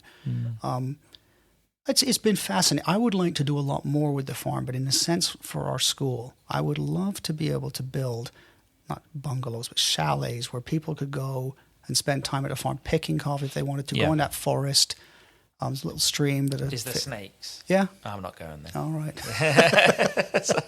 You can get me there with birds and monkeys, but snakes, I'm staying where I am. Thanks. Okay, fair enough. I think, there is some, but generally it's really, I don't get to go as much as I'd like, but it's been very revealing. One of my big aims has been to get our coffee into the Cup of Excellence, because then it would go to auction and be recognized as one of the best coffees in the country. And last year, you need 86 to get to the auction, and we had 85.87. We were and 0.1. What are they looking at? It's like the cupping we did. Yeah, so like that. Days of that. Days. So at each hurdle, coffees fall away, and you'll end up with 30 or 40 of the best coffees in Brazil, and nobody knows what they are. And that's why I'm telling the listener, if they want to buy something super prestigious and super rare and that has a major benefit to the producer, it's a Cup of Excellence coffee. I challenge anybody not to be disappointed with it. Where would you buy that from? Well, that's a good question, because you know who buys about 80 or 90% of it? It's the Asians. The Asian they want market. the best. They have a much greater appreciation for fine quality. People would laugh. I've seen a melon for 100 quid in Japan. Wow. People would just laugh here. They'd say this nonsense. But all through the food and beverage chain, of course, we know with whiskeys that might be a little bit more understandable. But I've seen it with cherries, a punnet of cherries. Really? Picked on a certain day in a bow and beautifully presented and absolutely perfect. There's a tolerance there that just does not exist in US or the UK. It's almost like in the US and UK, we want a lot of good as opposed to a little of amazing. Yeah. And I think, because I wouldn't say that everything else is crap, because it's not. It's just that we want a lot of a certain consistency. I drink less wine now, but I drink better wine. Yeah. Probably the same with whiskey. I became really, really fond of learning about whiskey. And not because great, let's have a few drinks. But I felt there was a lot to learn from that industry. I took a group of coffee clients and friends and producers on whiskey tours. I do these because I want to see, imagine back in the 70s, whiskey might have been like blends and cheap, that bottle's 10 quid and that one's 8 and specials. And there's been this proliferation of numbered bottles, individual casks, innovative maturations, fascinating stuff that we can apply to our business. Now, some of it's marketing. Yeah, of course. And this is what people don't get. I think there's a full lack of understanding that in the whiskey and wine business, there's a 50 quid bottle of whiskey, which I'm very pleased with, from Auchentoshan or Oban or Bowmore, and it's very nice. And there's a 500 quid bottle, and there's a 5,000 pound bottle. We know those exist. I'm not drinking the 5,000 quid bottle. And maybe in my life I'll buy 500 for something special. The rest of the value is rarity, exclusivity, absolute exclusivity. It doesn't taste 10 times better. No, you're not getting, no. It doesn't. And people come to coffee and go, what nonsense is that? Imagine a cup of coffee for 10 quid. All that people would write about is what a nonsense that is. Yet in another category of business, it would exist. Yeah. I've just come back from Japan. I think I was paying 10 to 15 quid a glass for a little scotch there. Happened to be that the hotel had a branch of the Scotch Whisky Society in it, which was not good news for my for your wallet. for my wallet or my well-being. But it was fascinating because this was in a place that had a few rare clients. I mean, it was well attended in there. So the Asian market takes in in coffee some of these best coffees. There is a few people in the UK that are doing Cup of Excellence. Very good friend, very good roaster called Darkwoods up in Huddersfield, has been in Stafford. Bewley's, which is the Grumpy Mule brand, they'll buy some. Artisan in Scotland. There's a dozen or so, but you're not. And a few supermarkets you might stumble. Really? Yes, you might stumble Maybe across it. like a Waitrose. Waitrose. Maybe you'll get into Whole Foods. Exactly. Yeah. But you have to go looking. I'm not sure Aldi will do it on their. Do you know what? In the US, Target did. Oh, really? For a while, they had the Target did see it because it's kind of peer approved. When everybody's got the best, the most ethical. This stuff is rock solid. Next month, I will attend the 20th anniversary of the formation of the program, which started in 1999. And 20 years later, they're celebrating in Brazil next month, and they've invited all the original people involved in the program to be judges. So I'm going to Brazil to be on that jury, and that's hard work. Wow. That's you said how many sips would you do that day? We'll do 5 tables of 12 coffees. That's 60 cups. 5 cups is 60 times 5, 300. 300 cups of coffee time and time again. Yeah, that's like a little spoonful, and you spit it out. Yeah, but then you're scoring it too. You got to. I was amazed how well you did it earlier, where you just sort of and it's obviously your job. You've got 30 years at the game now, so you know what you're doing. But it's just like you sip it very quickly, and then you go write something down. It's just like it was amazing how quick the message got to your brain, like what it was that you were looking for, which notes, and I think that was fascinating, really, because. People have looked at our cuppings and called them like a dance, a choreography. It's the preparation is done to a certain standard. And we'd have workmen in once into the lab, and they go, "What's going on in here? What's all this about?" They can't tell it's coffee. No, it wasn't that. It was. You know what's interesting still is if you don't know somebody cupping and checking and doing that quality control in coffee, you don't even know that exists. What is coffee for most people? Where they drink it, how it's made. Possibly an ethical statement about where it's from or something, but not many people are talking about what we talk about, the actual provenance of the beans and the drink you can make with them. And that's what we do with our cupping, and that's what the School and the School of Coffee does is we're training baristas, we're training cafe owners, we're training people who want to start a coffee shop. So when did the school start? About 10 years ago. Oh, so 10 years ago. So you were pretty busy 10 years ago, weren't you, really? Yeah, there's a lot of things going on. Yeah. I mean, we're kind of busy. There's always something. Yeah. But, 10 years ago, I realized a lot of people calling us Stelios were talking about green coffee, but that's not what they if they were lucky, maybe in 6 months they'd be buying something or never. Yeah. What they needed was information. How big is the bag? How do I differentiate? How do I know what the price should be? How do I do cupping?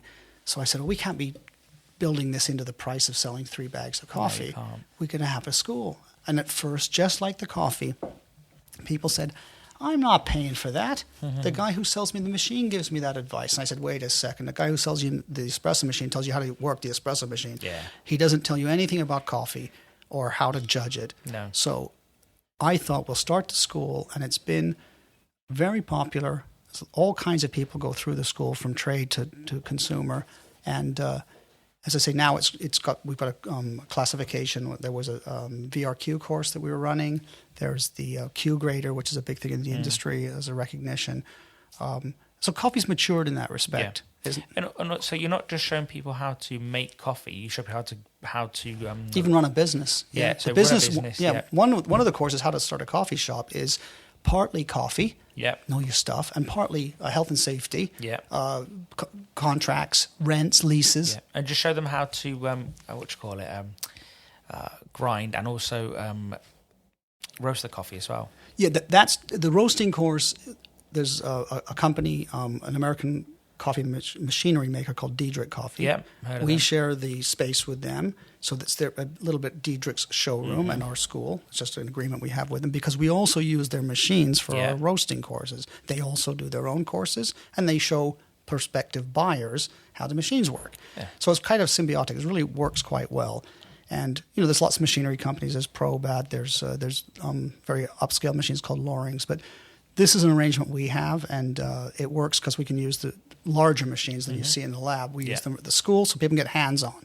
They get hands on the espresso machine, hands on the roasting machine, hands on information. And we have people coming In the Q Grader course we ran last week, somebody came from Australia.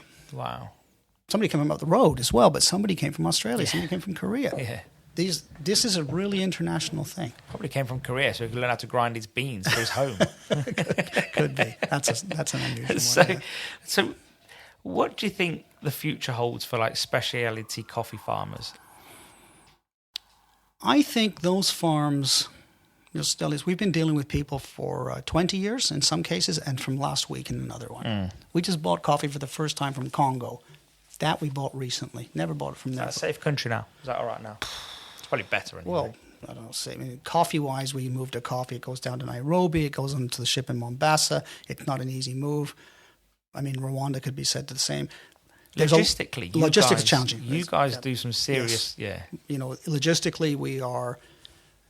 Imagine what we might call Stelios, what I call the chain of custody. It starts at a farm gate in Costa Rica or in Colombia, and I've been to that farm gate. It starts there, and there's an entire process of milling, transportation, export documentation, degradation, customs issues, strike issues, ship problems, container problems. When the thing shows up, nobody has any much appreciation of that. But if I go to a client in the Highlands of Scotland and see the coffee that we've shipped from Antioquia, a town called Andes in Antioquia, or from Ciudad Bolivar, if I see that in Aberfeldy in Scotland, it's really rewarding. Yeah. That's a proper, tangible job of moving something around from really remote parts to oftentimes to ending up in really remote parts. Yeah. We've got clients on the Maldive Islands, in the Arctic Circle. We've shipped not recently, but we have shipped to the Faroe Islands. We've got clients, it's bizarre, but all over. Roasteries could be anywhere.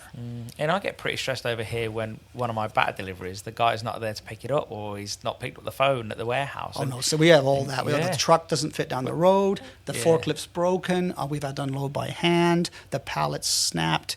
The 101, because we really live in that logistical world. But critically, many of our competitors have boiled the business down just to the logistics and the money. They've just said, okay, everybody does what they like. We'll move it and pay for it for you. But that's not adding value. For me, the added value is to own the custody of the quality right up to the client's door and say, he doesn't like it. Sometimes we agree and sometimes we don't. But it's sorted right up to the door. And if there's bags missing because the truck fell over, I don't say that's I say, we'll take care of that. We'll get that sorted out, and then we'll take it up with the transport company or whatever. The fact that you said truck fell over makes you... Well, pallets fall over, get left in the rain. Well, it's a completely different... Especially, that would happen in Africa. A truck falling over would just be like... Ditch, truck theft. Yeah. I've had people rob coffee out the container and seal it back up again. They took the door off, took some coffee out so it looked all right from the front. They took it from the back. Wow. So the thing showed up X bags short. Yeah. We had coffee stunk of fish. We couldn't figure it out until we realized it lay on the fish oil that had burst in a drum, went into the container's floor, which you couldn't see, which was clean, pristine. 25 bags out of 250 tasted like rank fish oil. I can imagine. The insurance company said, nothing wrong with these bags. They look perfectly okay, but the oil essence had soaked up only into the bags that lay around a certain part. What a night. We had 250 bags to figure out which ones were contaminated. Because the insurance company wouldn't have. Nothing didn't look wrong. No. There was no torn open and no leaking roof. So insurance companies are always looking for peril and actual damages. But in this case, it came up from within the wooden platform on the floor of the container. And what an investigation. Wow. All kinds of that things would have like been some smelly coffee, though. It didn't smell so bad as when you tasted it. It tasted like nice sardines. It was absolutely awful. Yeah. And we had other clients write in and endorse what we said, so it wasn't just us saying it. He said, we've tasted this coffee. It's absolutely rank, Wow, it's pretty crazy. So do you have a favourite coffee bean? Is it possible to have one favourite? Or is it, I like this one there? Or, Well, that's a good question because I get asked it a lot. Yeah. And I do, but it's not the same coffee all the time anymore. It's in the same whiskey. I've got a number of favorite whiskeys, and those I'd be happy to recommend as I've done. You're going to shortly. But in terms of the coffee, what I've started to notice more, and I've been in the business a very long time, and I'm cupping like we tasted coffee today, Stelios. That's in lab conditions with the cups prepared and the coffee roasted and set out. You know what I'm interested in more these days is when I go to somebody's house, to a cafe, to a client's roastery, and whatever random coffee he gives me at the point of delivery, I say, really? That's brilliant. Because not in the cupping table where I can say we've had a fabulous Ethiopian, this year's Guatemala, Finkelas Nubes is superb, the new Congo's looking good, Costa Rica Tarazu, that one's fabulous. So there's some seasonality to that on the cupping table. It would be really difficult to name something, but you might have your favorites, just like in whiskey. But what I can do, and I've done this, gone to a client and I said, listen, that is absolutely really nice. Come out of an airpot thermos. Yeah. And he goes, good, because one of your coffees you delivered us was a Colombian coffee called La Falda. There's only 50 or 100 bags available per year. We could probably sell 3 times that. Wow. It is absolutely superb, but it was superb at the point of delivery. Yeah. It wasn't all made and I've had this. I had this in Japan as well. This coffee's really good. Just maybe in a cafe or something, just where it's not been all set and prepared, and that's important because I think somebody else could have that. Yeah. Or maybe it's somebody's house. Well, maybe that's nice. What's that? That's really good, and it's not all lab conditions. Yeah. So I'm looking at the a little bit more downstream. I know as an expert and a cupper and a taster what we're looking for, and I can advise clients on great coffees, but they've still got to roast them properly and blend them properly. There's so much that has to happen. Yeah. So is there a coffee that you would just avoid? Well, I avoid some of those overpriced ones, only not because they're bad. You're not going to drink them. Almost. Gimmicky ones. I'm not up for the Jamaica Blue Mountain. I really don't like Kopi Luwak for the cruelty reasons. Even if somebody says, "Oh, I love it, it's great," but there's something else wrong with that. Yeah, of course. I mean, you're not going to drink a lot of Robusta. I know there's a... You're not going to come across it a lot, are you, really? No, it's not part of our game. But in terms of what can be really nice, that's the absolutely fascinating thing about my business is that we can even import coffees from some relatively unknown. We bring in a bit of Vietnamese Arabica. A lot of clients weren't going to have nothing to do with it. Oh, really? Oh, they said, oh, no. Just because it's Vietnamese now? Yeah. Absolutely. So we blind cup it. We put it on a blind table. People came, that's nice, what's that? That's Sumatra or it's a PNG. No, it's Vietnam. So then we got 2 reactions. I'm still not buying it because I've got this absolute idea in my head and the clients are all told to avoid this like the plague. Or I love it. That's really interesting. So you've changed their mind on it. And we do that with blind cupping. Congo in Japan was so popular. We had it on our table at the show, and and it's all blind. Even at the shows, we don't let people see until the end, and I write up all the results on the board. Fantastic. We had the one I told you about was really interesting, which maybe sounds exactly like the gimmicks I'm trying to avoid, but the bourbon barrel-aged Mexican coffee we had is really good. It's just coffee. It's aged in a Jack Daniel's barrel and then shipped like normal. Yeah, there's no liquids that are added. Nothing added. It's just sitting in. They're both swapping flavors. See Scotch come out of the still. It's white. The barrel's the only thing that gives it color. Otherwise, it's just a spirit.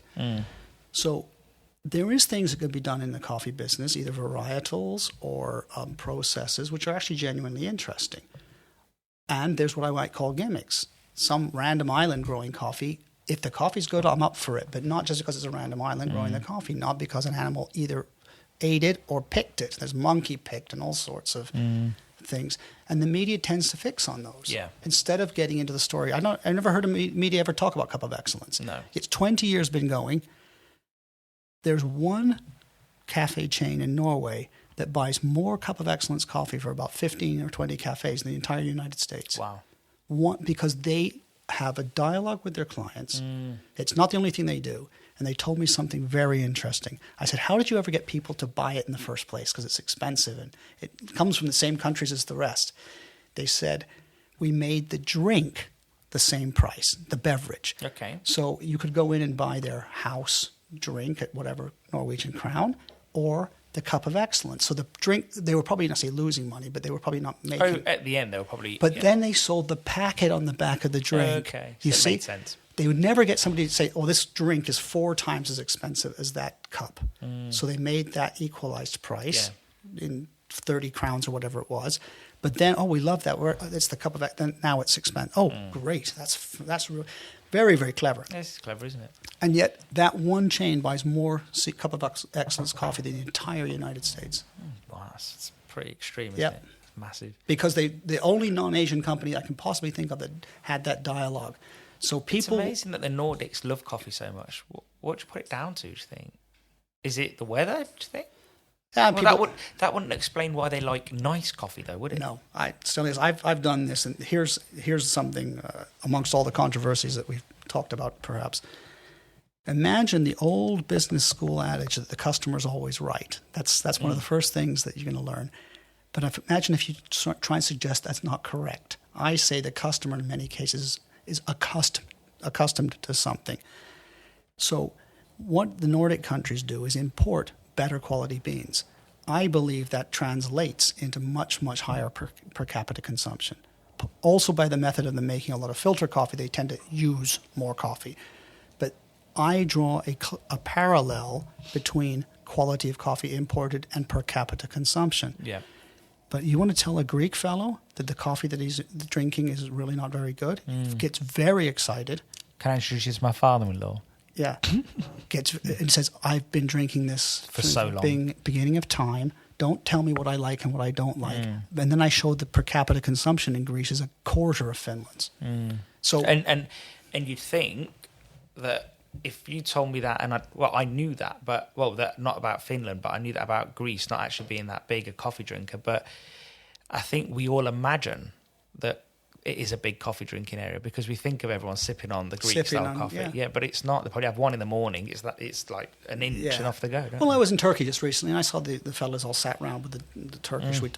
They're having these little cups and whatnot, but it's a controversial topic, which one of the only ways I can sort of prove it, if you like, is to say, let's look at what Finland's importing. Yeah. Hardly any Robusta, next to none, and their per capita is really high. Okay, it's cold in Finland, and they tend to make it in a filter. I want to really explain 2 or 3 times the consumption of the Turks or the Greeks, because you can also drink coffee cold anyway. So I think we have to address this issue that, like anything, your cake or your beer or your whiskey, you make it with good ingredients and do it professionally. It comes, and that's not always happening in coffee, by no means.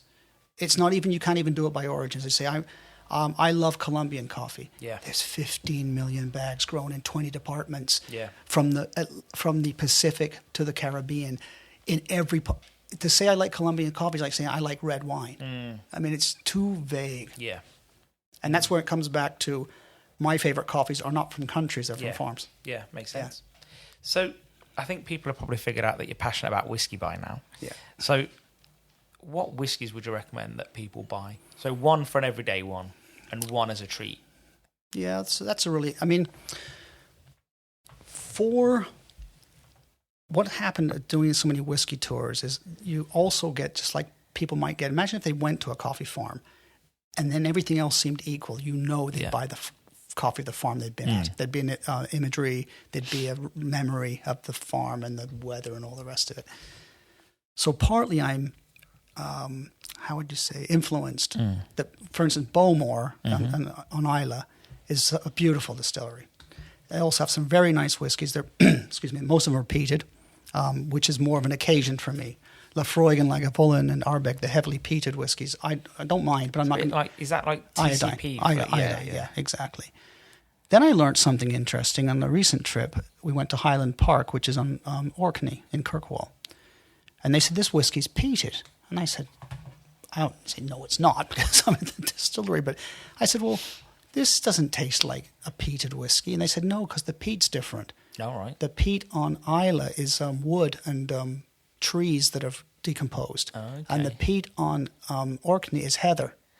Okay, so a lot milder, I'm guessing. And when you smoke it or when you burn it for the drying process, the grain or the barley takes on a much milder, almost sweet smoke, and not that iodine from Isla. Auchentoshan in Glasgow, they do a whiskey called 3 Wood. Auchentoshan's 3 Wood. I think it's sherry, bourbon, and maybe a Cabernet cask. I think it's a 10 or 12-year-old, individual maturations and then mixed. I think it's mixed at the end. This is a very nice whiskey. Auchentoshan's 3 wood. It's 10 or 12 years old. It's 3 different aging, then mixed, then blended. There's a couple of really good Obans. There's the Oban called Little Bay. And I'm talking about the 50 quid mark here. I mean, I'm not getting into the Oban's Little Bay. I think it's an Oban 14, which is really good. Highland Park 18 is fabulous, but that's going to get more expensive. See, the thing is with whiskey, it goes a long way. It's not something you're going to polish off in a week, is it? It's not like a bottle of wine where you have one for the evening. Okay, then. For the average consumer. No, my colleague, just being in Japan, my colleague from Singapore bought me a bottle of, what was it? One was it? Longmorn. It was. I wasn't really familiar with Longmorn 18. That was pretty good. But I told all my other colleagues what a good fellow he was. He's up trying to get the boss around, and it was very funny. I said, he's such a good fellow to bring me this bottle. But I also take bottles to the Japanese, and they love them. They love their whiskey, don't One of my friends who comes on my tours is 81 years old. And when I met him in Tokyo, he said, I have 2 questions for you. Can you come to dinner on Saturday night? And when's the next tour? And he was rather, for Japanese, very polite. He was extremely insistent. Yeah. What date exactly? Yeah. The man's 81 years old. And he came on the last trip last year. One that might surprise you, and maybe the purists, is Johnny Walker's Blue Label is superb. Oh, really? It's the top of their tree. Yeah, it's 150. Yeah. That's very nice whiskey. And it's a blend. Yeah. But it's just like coffee. It's a blend of superb parts. And it's They picked out all the good bits. Yeah. It's extremely thoughtfully done. So we're not going to just get into your single malts and just that, or your Islas and your peated whiskies, or not, or your Speysides or your Lowlands. I found very nice whiskies from all, including the one I recommended for you, the Strathisla 12. I love Chivas as a blend. And it turned out, by chance or not, that Strathisla was a big part of the Chivas blend. I like Johnny Walker Blue Label. I think if I looked into it, you'll probably find the distilleries that are contributing to the Blue Label. But it's like people that say, I don't like Starbucks or something. Go in and maybe if it's hot afternoon, you have a cold coffee. You go in and it's late in the day, you want something sweet. It's not too purist. Different things for different times. Different times, different occasions. I mean, there's some cafes I like more than others. There's some that, same with, as well as whiskey, is craft beer. Yeah. And there's a lot of connections between the craft beer industry and coffee in the size of the industry. 5 or 6 enormous brand owners that own every name that you've ever heard of, and then 500 independents in various stages of evolution. Some of those are getting bought. Some of those are just local, like we talked about earlier. So the beer and the coffee industry in industry shape are very similar. That's really interesting that there's parallels there. Very much. Yeah. But the tasting parallels people use more for coffee is wine. Yeah. That's a tasting parallel, but industry parallels far closer to the beer. Yeah. Interesting. Hundreds of independents. We have 500 or 600 roasters in the UK. I think we have about 500 accounts. Wow. But some of those guys are buying 10 bags a year and some are buying 1,000. Wow. 10 bags a year. That's like, it's in the 50 kilo bags, so half a ton a year. Yeah, half a ton of coffee a year. Well, it's not a lot, is it? No. Doesn't sound a lot. I don't know if I'm not offending anyone. No, it's but I've always said, this is an interesting thing. People think, my company's really, if your company's really small, we will look after you very well. And you clearly can. If you buy your coffee from us. Yeah. Now, if you buy 10 metric tons, 10,000 kilos of coffee a year, you can buy from who you like, but if you buy it all from us, because I have everything you need, I have the portfolio that you need, then we'll look after you. How? Cupping days, trips, educational things, dense information on the coffee. But if you decide to make your 10 or 20 tons of business split between 5 suppliers, which is also your prerogative, then maybe don't expect the help, the support. Everything you get with it. Yeah. And I've also got coffees coming in which are rare, which are like, for instance, the Colombian La Falda. Everybody wants that, but I'm not going to sell that Colombian La Falda for the guy who comes once in a blue moon and not look after our everyday clients. Because I want to arm the everyday client with that coffee that he can dine out on. Sure. He says, look what I've got. And the other guy rings me up because he says, he's won a competition. And I said, I haven't heard from you for a year. You're ringing me up once at Christmas, we call it. Yeah. No, it's true. Yeah, you can't have it both ways, can you? You've got to both support each other. That's right. Yeah. And we will do that. And I mean, we help the roaster with a lot of blending and ideas, profiling. I've got a very, very good friend and an accountant in South Africa. We deliver pallets of coffee to South Africa every week. Wow. Every week we load pallets for Cape Town. Wow. And we've worked together for years, and the business has grown, both of them. And very, very nice company in Cape Town called Origin Coffee, and been around for a long time. And it's funny, that changed because we used to deliver a container load of pallets, like all different. But if anything happened to that container, like delayed or some shipping problem, the whole thing was missing. Do you see what I mean? Now we just send pallets like a conveyor belt. Yeah. Every week. So if something goes wrong, it goes wrong for 10 or 20 bags, not for the entire container. A week, maybe 10 days. Yeah. So then he's got stuff that's arriving all the time, and it's going into the roastery, and there's something else on the way. It just seems like, are those countries quite tricky to send products into, like at the ports? Japan is very tricky. Japan is extreme chemical residues. With they check out all of those. Tiny tolerances. Or if you look at that pallet that had fish oil on it, for argument's sake, that probably would have got rejected from Japan. No, it probably wouldn't have, because you could. Really? They test. I mean, that you could have only done by tasting. Oh, okay. Customs don't tend to do that. Customs will check for residues of chemicals, and in Japan, their tolerance is negligible. So more than I'm thinking about like South Africa and stuff like that, it's more like backhanders, just at the ports. I suppose. I mean, I know 20 years ago that was a thing in Cyprus. If you wanted to get anything out the port, you had to sort out the customs. Yeah. I'm sure that probably. I mean, we shipping to, as I say, 43 countries, and some far more difficult than others. Yeah. Eastern Europe's a bit tricky, not the EU part, but non-EU Eastern Europe.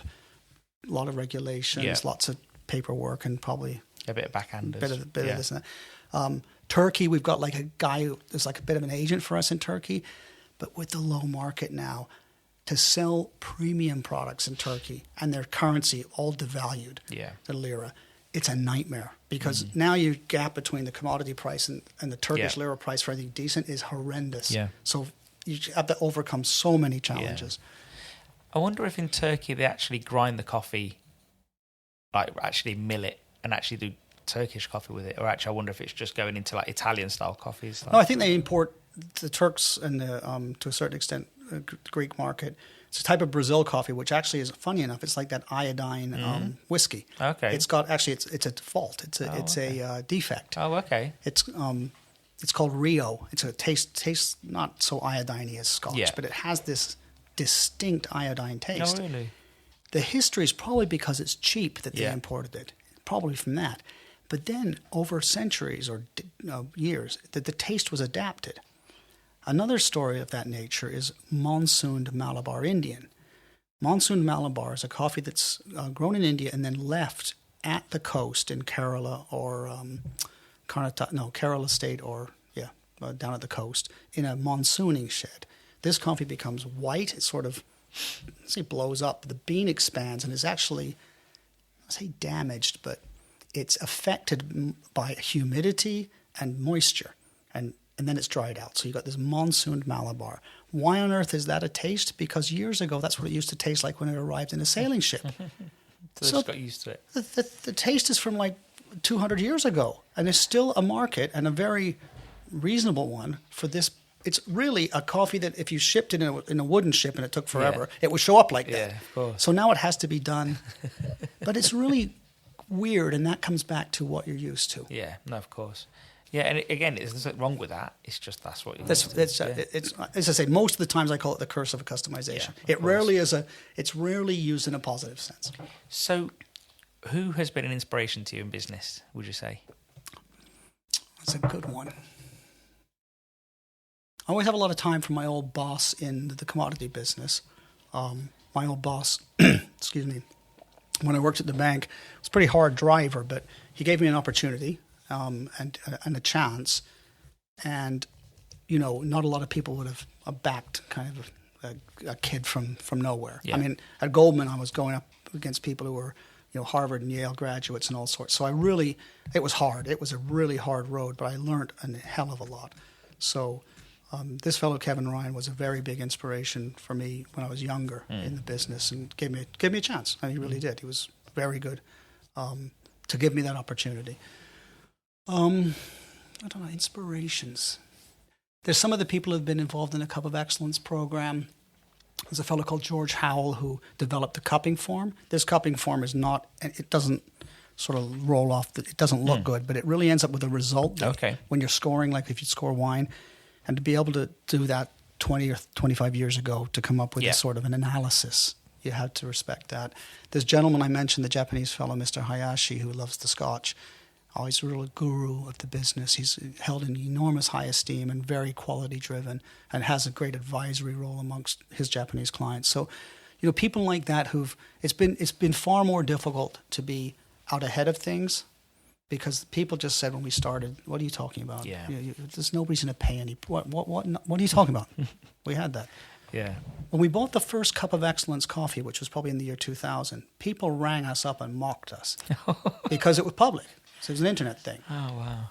And the price that we paid, I think was, I'm going to say $1.30 or $1.40 for Cup of Excellence. But at that time, the market was 80 cents, 0.8. So we'd effectively paid 60 or 70%. People rang us up, make a mockery out of it. The starting price now is $5. You can't buy anything. And now the guy comes along with a year's experience, read a few things on the internet, next world's expert.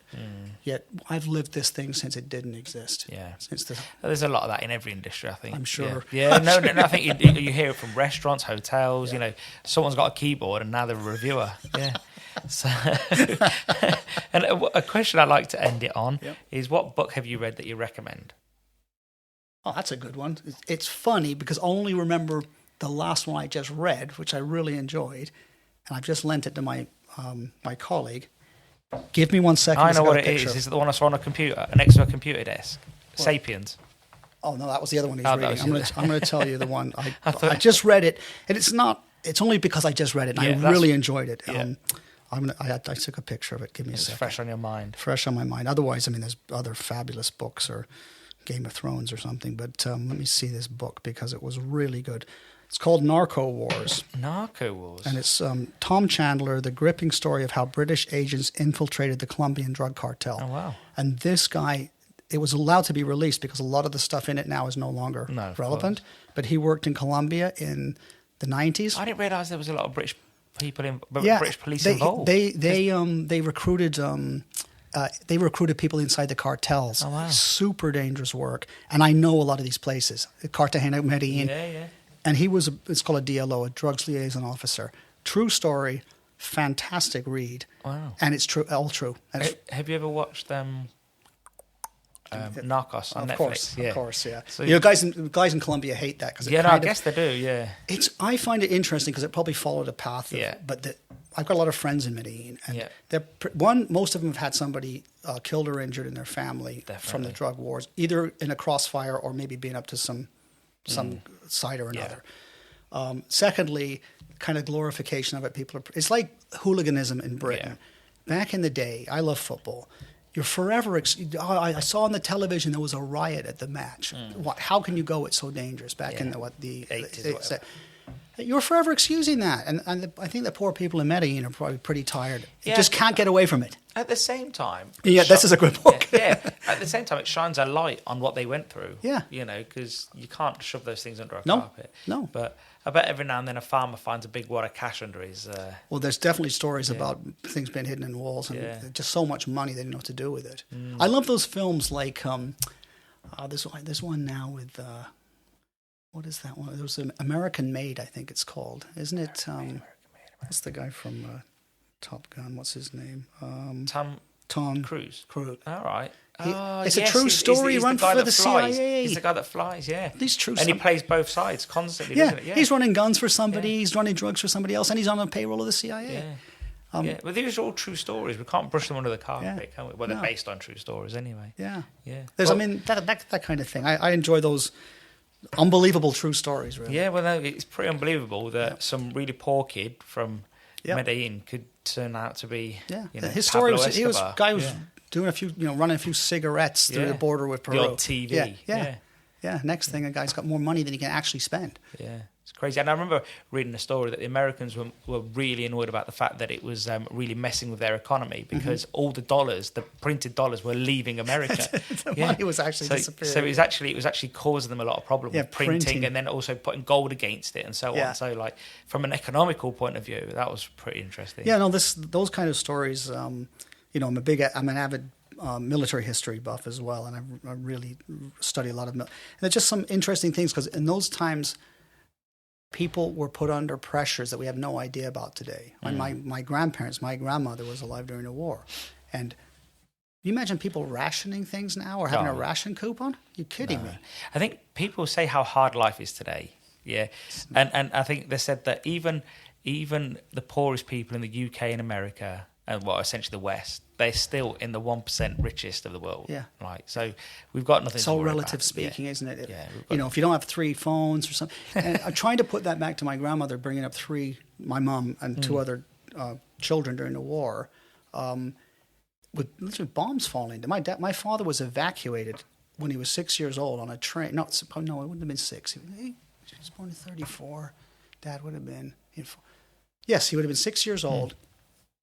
Your kid sent to Huddersfield on a train with a thing around his neck, a badge around his neck for some family to pick up in Huddersfield. Wow. Because of the bombing. It was evacuated. But the mom and dad didn't go with him. They put him on a train. Yeah. And I think one thing I read the other day, or I saw it on TV, I can't remember, but they said that the phrase "keep calm and carry on" meant when a bomb goes down the street, look out the window, keep calm, and carry on. And I never realised that. Yeah. I just thought it was some slogan, but it's not. It means something. No, my dad lived when he was a child. He lived near Hounslow Station, and they were always trying to bomb that because it was a rail junction. Yeah. So that it would be the one got hit, the next one was pretty much destroyed, and then as it went down the road, the damage lessened out. But the kids used to collect shrapnel as a game. Like, I've got a bit of this and that. Yeah. You can't. Our generation will never know. Nope. Well, my generation will never know what it's like to have war. I see people below my generation. I make fun of my niece, and I say to her, "You get." It's just amazing how offended they get for such. You're so things. Old. I'm dead old now. I'm really old. I don't know what's going to happen with you because you're older than me. But yeah, this really good friend of mine in Japan. I had dinner with him just the other day. He went through Hiroshima in October after they dropped the bomb. He went through there as a child in Japan on a train. No one thought it was. Well, I don't. I mean, he's 81 now. I guess he's. Well, he's obviously. Yeah. But I've spoken to somebody who went through Hiroshima on a train in October 1945. That was 3 months after the bomb was dropped. He said it was laid waste, and those memories and those kind of things in difficult times that we have no concept of. No, of course. And not. Soon there'll be nobody to tell that story. Which is a shame. It is. Great shame. Yeah. Well, Stephen, it's been absolutely amazing. Thank you for your time. Thank you very much. Thank you. And I can't wait to see you again. Good. Well, thanks very much. It's been a pleasure.